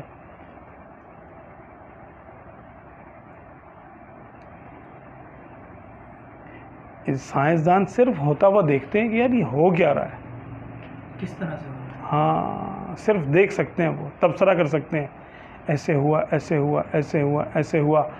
آج کل کی میڈیکل سائنس میں اتنی ترقی ہے کہ وہ آپ کو ایک ڈے 1 سے انسان کی پیدائش شروع جو ہوتی ہے وہ آخر دن تک سارا آپ کو دکھا دیں گے، پہلے دن یہ، دوسرے دن یہ، تیسرے دن یہ، پورے آپ کو 36 مہینوں کی ہسٹری پوری دے دیں گے آپ کو، لیکن اس میں چینج نہیں کر سکتے، چینج نہیں کر سکتے، جو ہو رہا ہے late it flu, late it go, جانے دو بھائی یہی ہو رہا ہے۔ تھوڑی بہت دوائی سے کرنے کی کوشش کر سکتے ہیں، وہ جہاں تک اللہ نے ایکسیس دی ہے وہاں تک کرنے کی کوشش کر سکتے ہیں، جہاں تک وہ لا آف نیچر سمجھ گئے اس کو وہ اس کا استخدام کر سکتے ہیں، اس کو استعمال کر سکتے ہیں، اس سے زیادہ نہیں۔ تو اللہ تبارک و تعالیٰ کے جو قوانین ہیں جو اس نے بندوں کے لیے بنائے ہیں،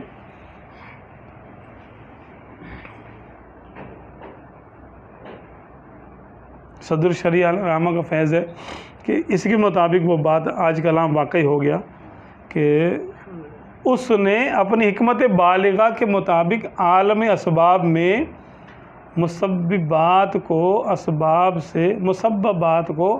اسباب سے ربط فرما دیا ہے۔ کیسا حکیمانہ کلام ہے، کاش کہ ہمیں اردو آتی ہوتی تو ہم سمجھ لیتے، لیکن ہمیں انگریزی بھی نہیں آتی صحیح سے، اردو کیا آئے گی۔ تو کہنے کا مقصد یہ ہے کہ اس نے اپنی حکمت کاملہ سے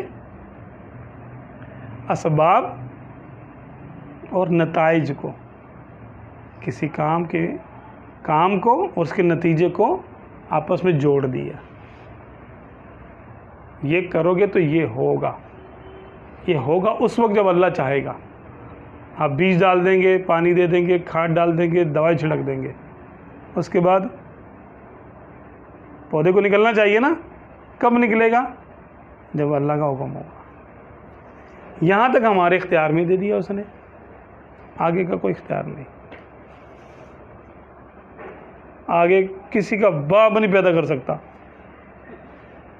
بیج میں سے پودا لگا کے چھوڑ دے گا، انتظار کرتا ہے گا، اب نکلے گا، اب نہ نکلے تو نہ نکلے، ڈھونڈتا رہ جائے گا، یار یہ کیا ہوا، کیوں نہیں نکلا پودا، کیوں نہیں نکلا، اسباب تلاش کرو، یہ کرو وہ کرو، اچھا غلطی ہو گئی اب کی بار یوں کروں گا، ٹرائی کرے گا، نیکسٹ ٹائم نکال نہیں سکتا اس میں سے، یہ میں نے بیج میں سے پودا کھینچ کے نکال لیا، یہ کسی کو اختیار نہیں دیا اللہ تعالیٰ نے، نتیجہ اس نے اپنے پاس رکھا ہے، لیکن ہمیں اس نے بتا دیا کہ یہ کرو گے تو میں یہ کر دوں گا، تم یہ کرو میں یہ کروں گا، ہمیں جو کرنے کا اختیار دیا، نتیجہ اپنے اختیار میں اس نے رکھا، نتیجہ بندہ لے بھی نہیں سکتا تھا، کر نہیں سکتا تھا کچھ، ورنہ اپنی مرضی کے سارے کام کر لیتا اور ساری دنیا درم برم ہو جاتی، ہاں پھر تو اپنے سب کچھ کر لیتا انسان۔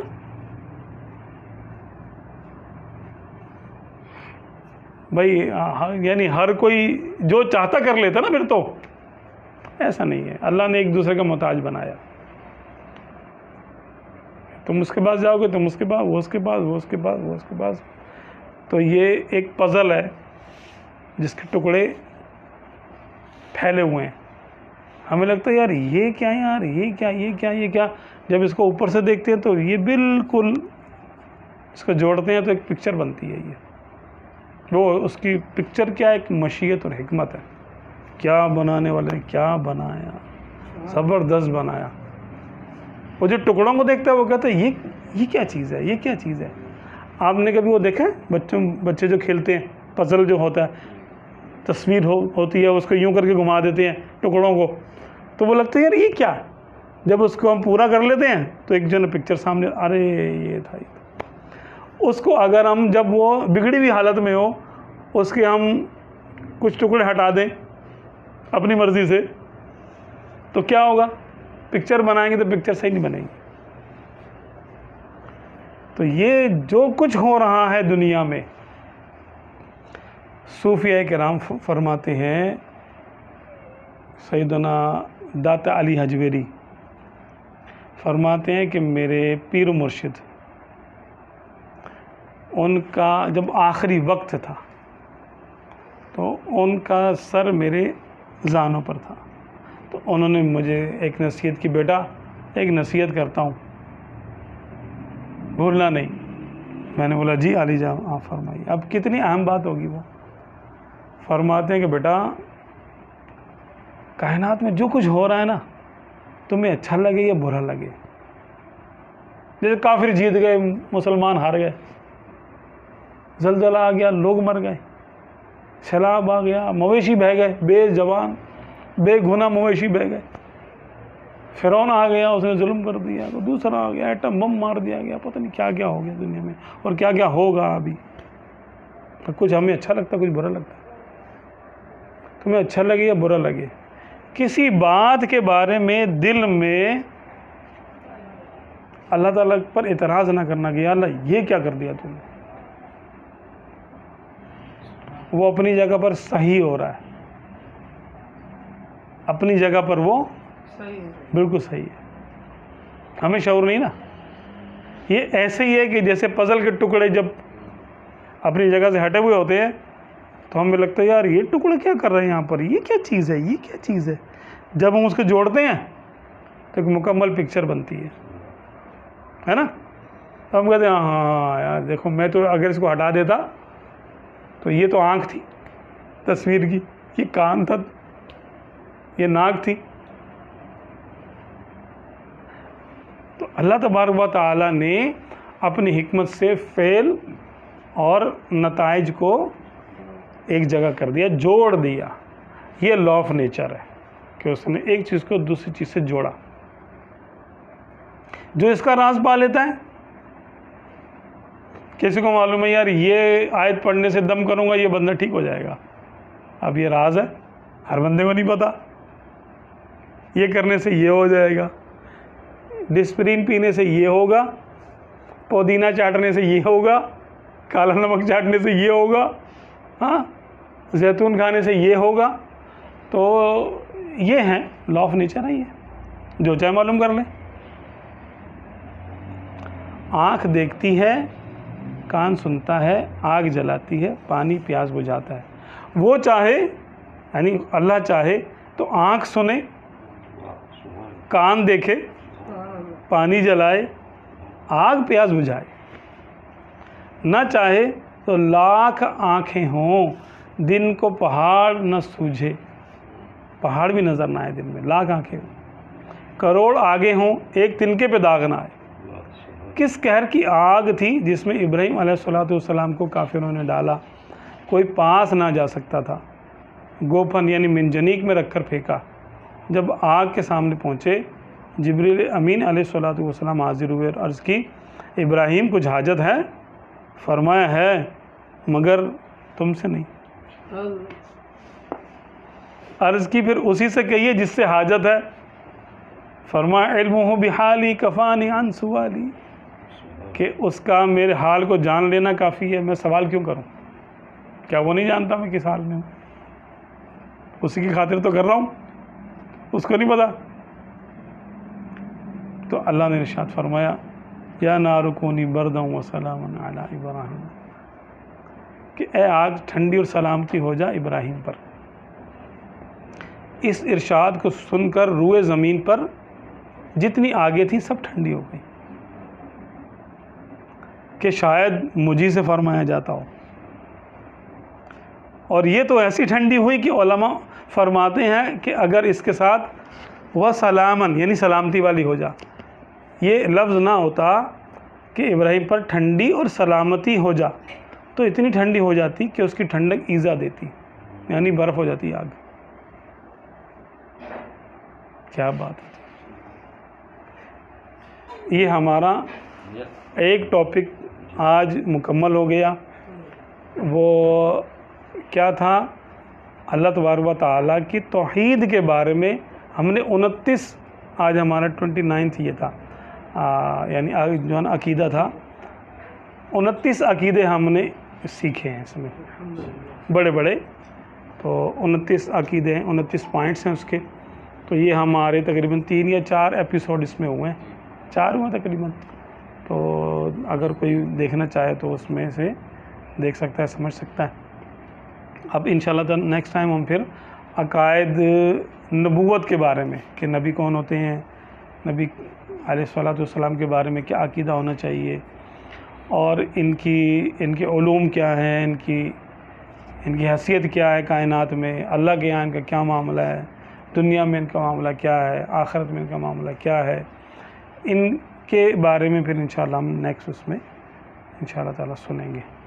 آپ کچھ پوچھ رہے تھے؟ یہ کیا اب بھی ایسا ممکن ہے کہ کسی کو دیکھ کر بندے کا وہ کیلوریز پوری ہو جائے؟ اب بھی ایسا ممکن ہے؟ اس کے لیے وہ جو شخصیت ہے اس کو کچھ کرنا پڑے گا، یا یہ جو کھانا کھانے والا ہے اس کو کچھ کرنا پڑے گا؟ اس کو کھولیں گے۔ آپ کسی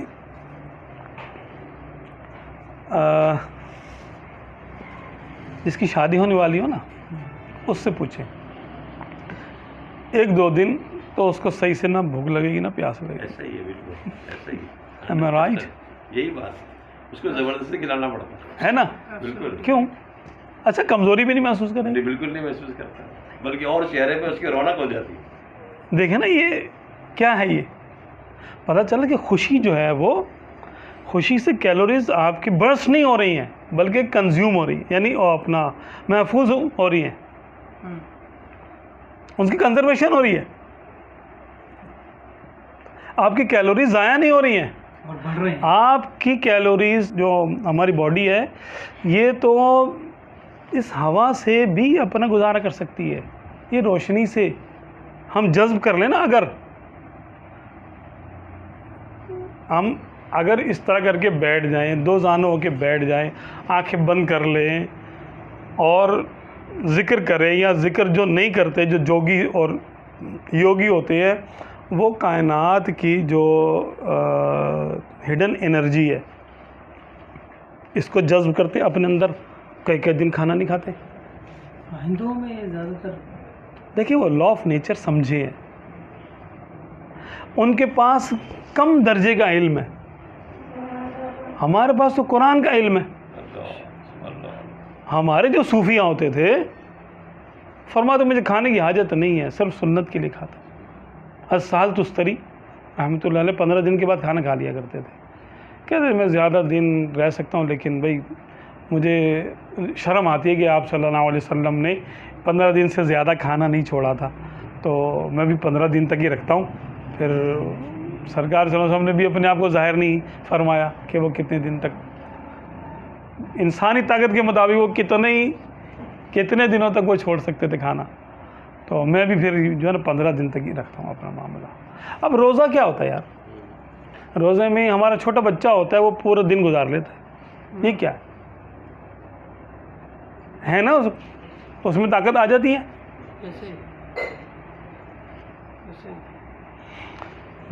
ہمارے جاننے والے ہیں تو وہ یعنی جو ہے نا انگریز ہیں، وہ کہنے لگے کہ ہمارے وہاں مسلمان انگلینڈ کے، کہنے لگے کہ ہمیں وہاں سوال کرتے ہیں لوگ کہ یار آپ بھوکا کیسے رہ لیتے ہیں آپ، اور اتنی گرمی ہے، اللہ تعالیٰ آپ کا خدا آپ کو بھوکا رکھ کر کیا یعنی مقصد ہے اس کا. ان کو بیچاروں کو پتہ ہی نہیں نا اللہ تعالیٰ کے بارے میں کہ خدا کو آپ کے بھوکا رہنے سے کیا ہے، وہ کیوں آپ کو بھوکا رکھتا ہے. کھانا بھی پاس ہے، آپ نہیں کھا رہے ہو، نہ پانی پی رہے ہیں، کیا اس کی مطلب فلسفی کیا ہے اس کے پیچھے، کیوں رہتے ہو آپ بھوکا؟ اللہ تعالیٰ تمہارا خدا تمہیں کو بھوکا رکھتا ہے کیوں؟ آج کی سائنس نے کہا کہ ابھی کینسر نہیں پیدا ہوتا ہے نا، تو ہم نے تو کینسر سے بچنے کے لیے نہیں کیا. یہ کینسر سے بچنے کی نیت کرنا کون سا ثواب ہے؟ اللہ کو راضی کرنے کی نیت کرنا ثواب ہے نا. کینسر سے بچنے کی نیت کرنا کوئی ثواب نہیں ہے.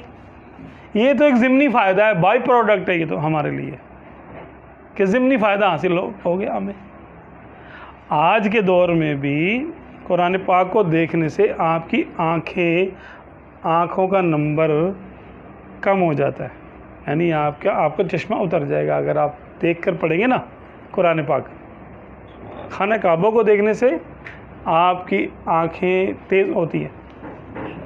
آپ زمزم پیئے، اس میں کھانا بھی ہے پینا بھی ہے، ساری کیلوریز آپ کی پوری ہو جائیں گی، ڈی ہائیڈریشن بھی نہیں ہوگی، سب کچھ ہوگا. یہ دو مثالیں تو ہمارے پاس مسلمانوں کی ہیں، خانہ کعبہ اور زمزم. اچھا، اولیاء اللہ کو دیکھنے سے، روزے کی مثال بھی ہماری ہے کہ روزہ رکھنے سے انسان میں قوت پیدا ہوتی ہے. صوموا تصحوا، آپ صلی اللہ علیہ وسلم کا ارشاد ہے کہ تم روزہ رکھو تو تم صحت مند ہو جاؤ گے. کینسر تک کا علاج ہے روزہ.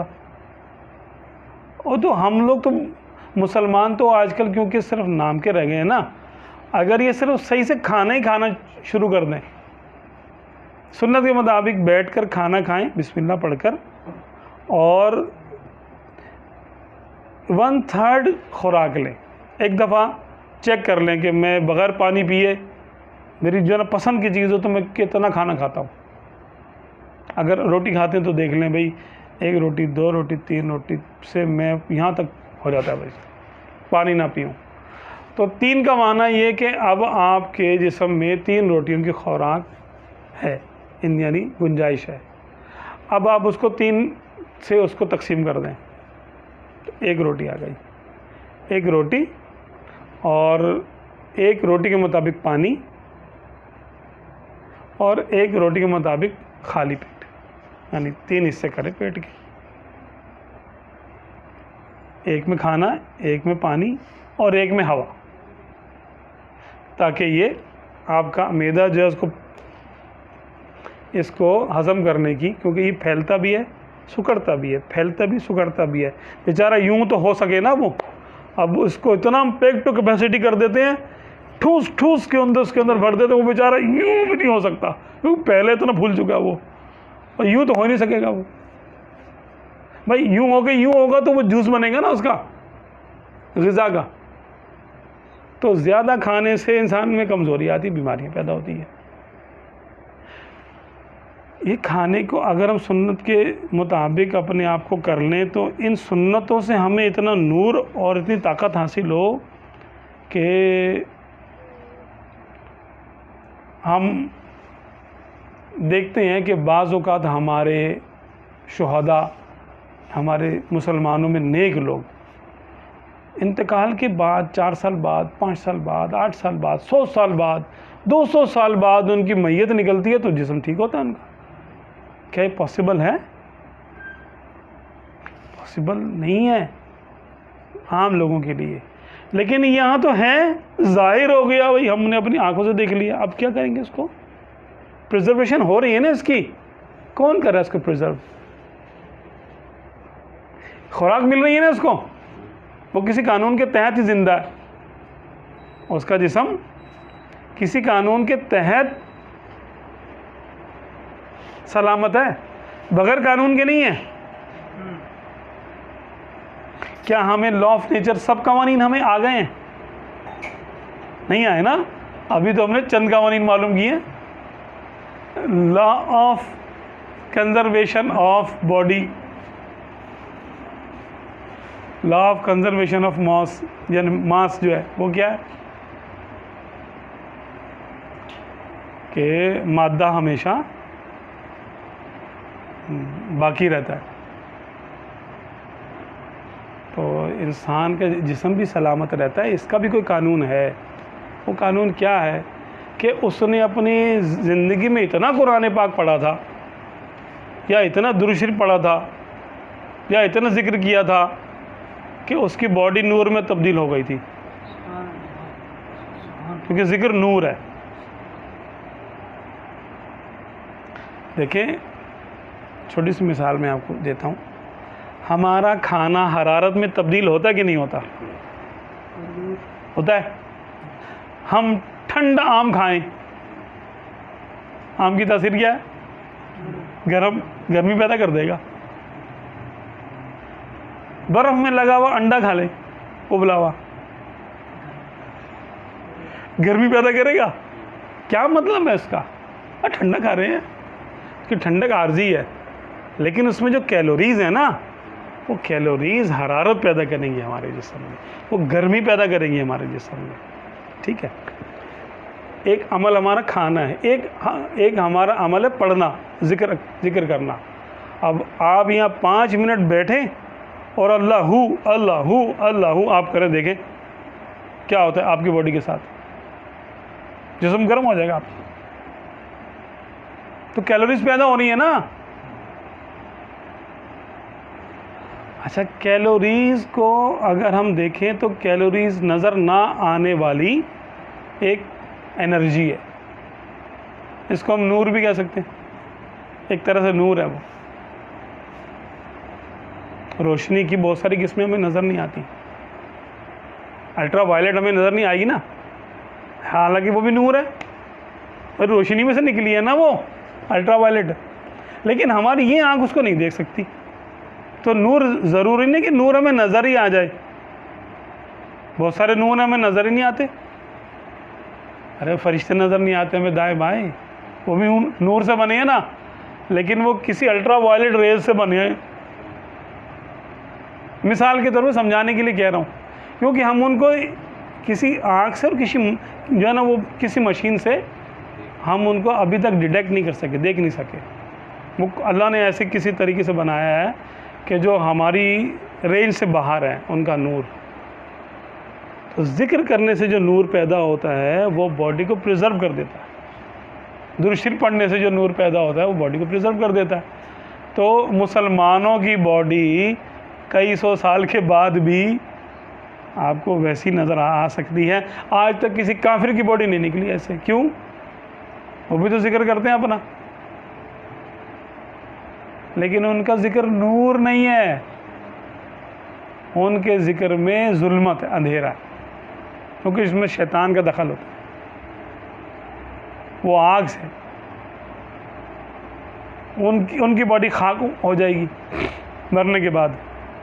مسلمانوں کی باڈی ایک خاص ذکر کے بعد وہ پریزرو ہو جائے گی,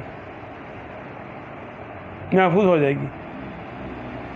ذکر کی کثرت سے بھی وہ چیز ہو سکتی ہے. ہاں, کھانا بھی انسان کو حاجت نہیں رہے گی. جب آپ ذکر کی کثرت کر کے دیکھ لیں, آپ کا کھانا پینا بہت کم رہ جائے گا. آپ صلی اللہ علیہ وسلم سے جو منقول ہے کتنا اناج,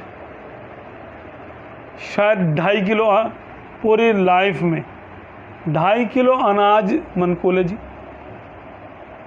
2.5 کلو اناج بتا رہا ہوں, کھجوریں نہیں, گندم یا جو وغیرہ یہ جو نا منقول ہے کہ اتنا آپ صلی اللہ علیہ وسلم نے تناول فرمایا.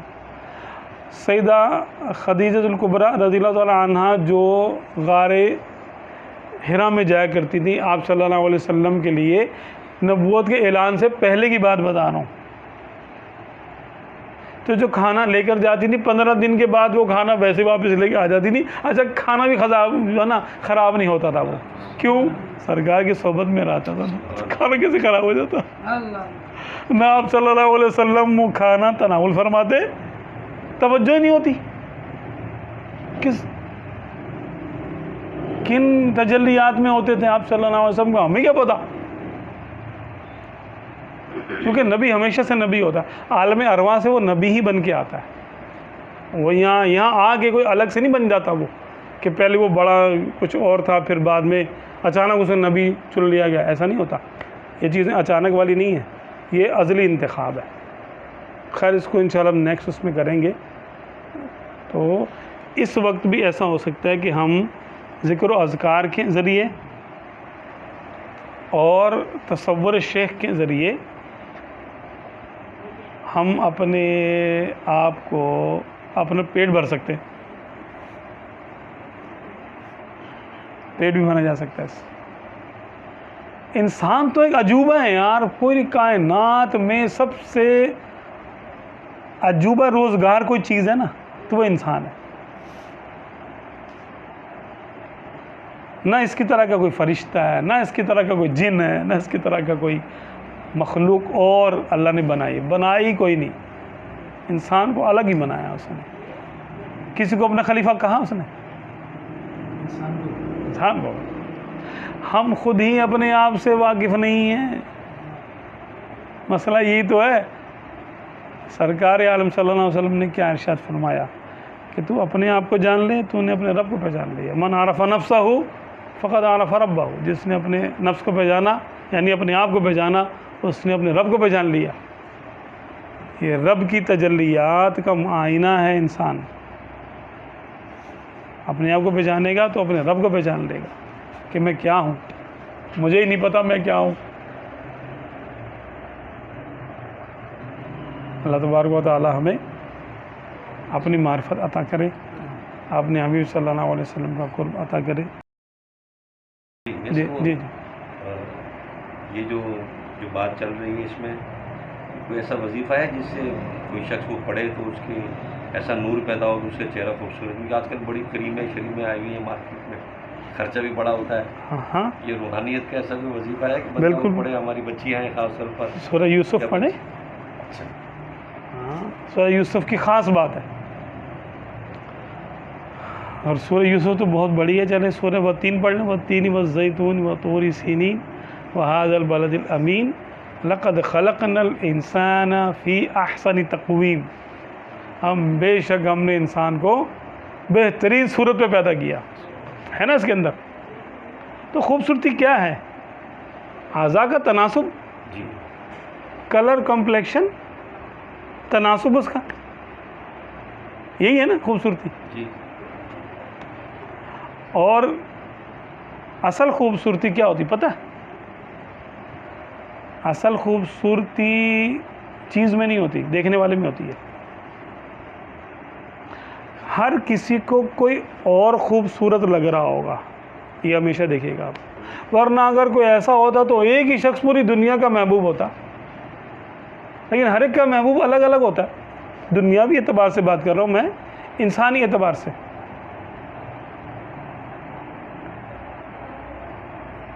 کچھ لوگ ہیں سبزیوں میں بینگن بڑا شوق سے کھاتے، کچھ لوگ ہیں کہتے ہیں یار ذرا تھوڑا دور کرو اس کو. کوئی ٹینڈوں کا نام لے گا تو چڑ جائیں گے، مجھے ٹینڈے کیوں لایا میرے سامنے. کوئی کہے گا یار ٹینڈے پکا لو یار آج کا دن تو ہے اچھا. کوئی جو ہے نا بریانی شوق سے کھائے گا، تو کوئی پلاؤ، کوئی حلوہ، کوئی کھیر، کوئی نمکین، کوئی مرچ مسالے والا. یہ کیا ہے؟ کیا وہ چیزیں خراب ہیں؟ ایک کی نظر میں وہ کہے گا یار اس کو تو ہٹا دو، یہ جب تک مجبوری نہ ہو میں نہیں کھاتا، یہ شوق سے تو یہ والا کھاؤں گا. دوسرا والا اس کو ہٹا رہا ہوگا.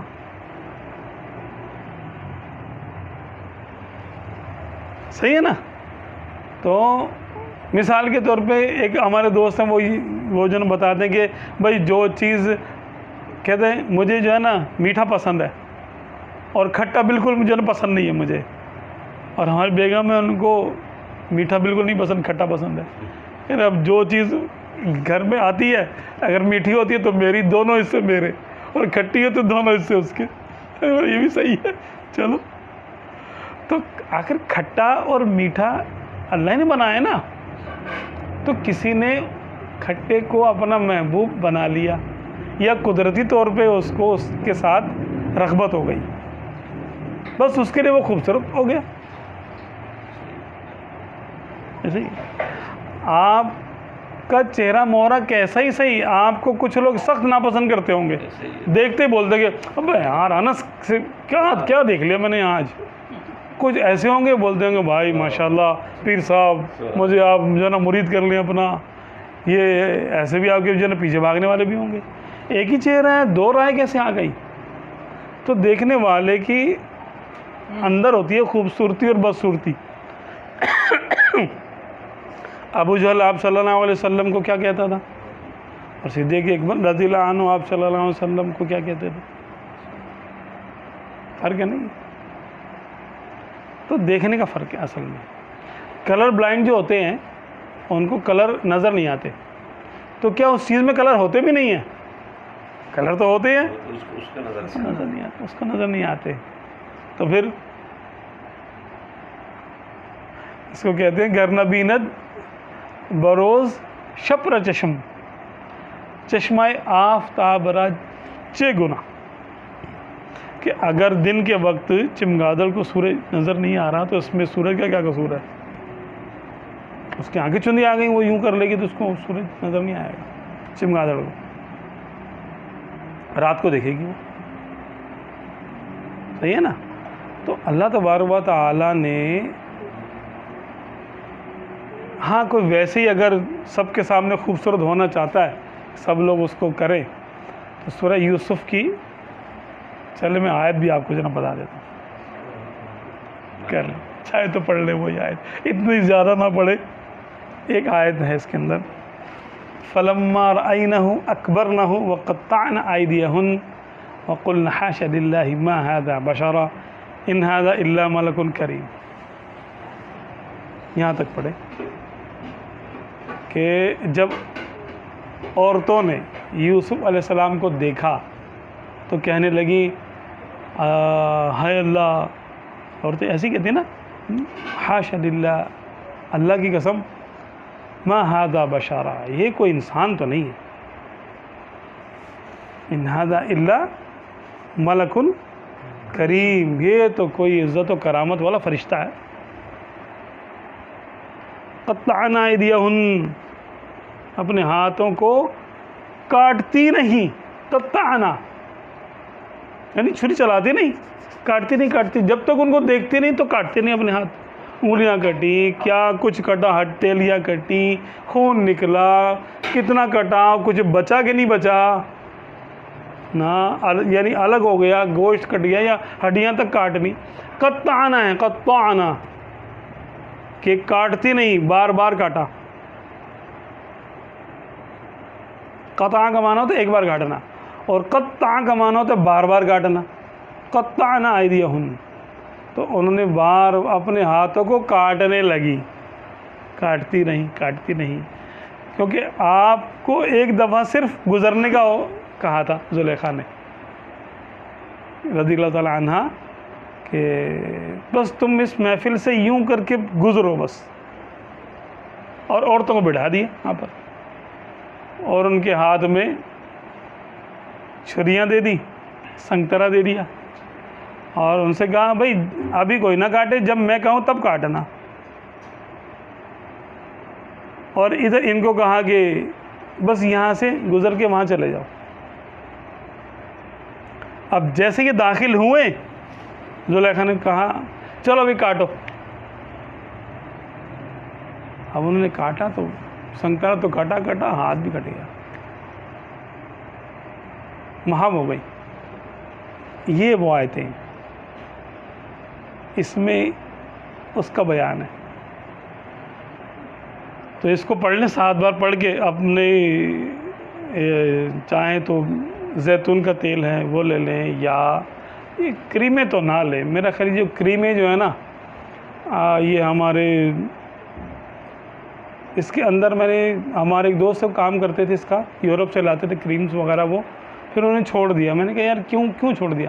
کہنے لگے اس میں جو ہے نا ایسے کیمیکل ہیں کہ جو ممنوع کیمیکل ہیں، وہ اپلائی نہیں کرنا انسان کے وہ جو نا کھال کی نا وہ اتار دیتے، یعنی جو اس کی پروٹیکٹیو لیئر ہے نا وہ اتارتے تو اس سے کینسر پیدا ہوتا ہے. ہاں جو وائٹننگ کریمز ہیں نا ان میں پرابلم ہے. جب آپ کو کریم سے گورا ہونا نہیں ہے، آپ کو آئل سے گورا ہونا ہے، تو بھائی زیتون کا تیل لے لو نا یار. صحیح. کریم سے تو ہو ہی نہیں رہے گورا، آئل سے ہونا ہے نا تو آپ وہ لے لیں. کیا زیتون کا تیل آپ لے لیں، اور سرسوں کا تیل بھی ٹھیک ہے، اور اس پہ روزانہ 7 بار یہ آیت کو جو ہے نا پڑھ کے دم کر دیا کریں. تو لیکن اس میں اچھی نیت کریں. جو جن کی شادی ہوئی ہے یعنی جن کی بیگم ہے وہ صرف اپنی بیگم کی نیت کریں کہ میں اپنی بیگم کو بہت اچھا لگوں، تاکہ اس کو بھی یعنی خوشی محسوس ہو مجھے دیکھنے میں. تو کسی مومن کا مومنہ کا دل خوش کرنا ایک ثواب کا کام ہے. اور جو یعنی ہماری بہنیں سن رہی ہیں وہ اپنے شوہر کی نیت کریں، ٹھیک ہے. اور آپس میں جو وہ ہیں پیر صاحبان ہیں سن رہے ہیں وہ نیت کریں کہ میں اپنے مریضوں کو جب دیدار کراؤں گا تو ان کے دل میں میری رغبت پیدا ہوگی، تو میں ان کو پھر نیکی کا حکم آسانی سے دے سکوں گا، برائی سے روک سکوں گا. کیونکہ حسن کی اپنی ایک ہیبت ہوتی ہے کہ حسین آدمی سے انسان سن کے ذرا جلدی مان جاتا ہے. ہینڈسم ہونا چاہیے نا بھائی، تو ہینڈسم ہوتا ہے تو پھر اس کی بات ذرا جلدی مانتے ہیں لوگ. یہ انسان کی اللہ تعالیٰ نے فطرت بنائی ہے ایسی تو ہے. وما علینا الا البلاغ.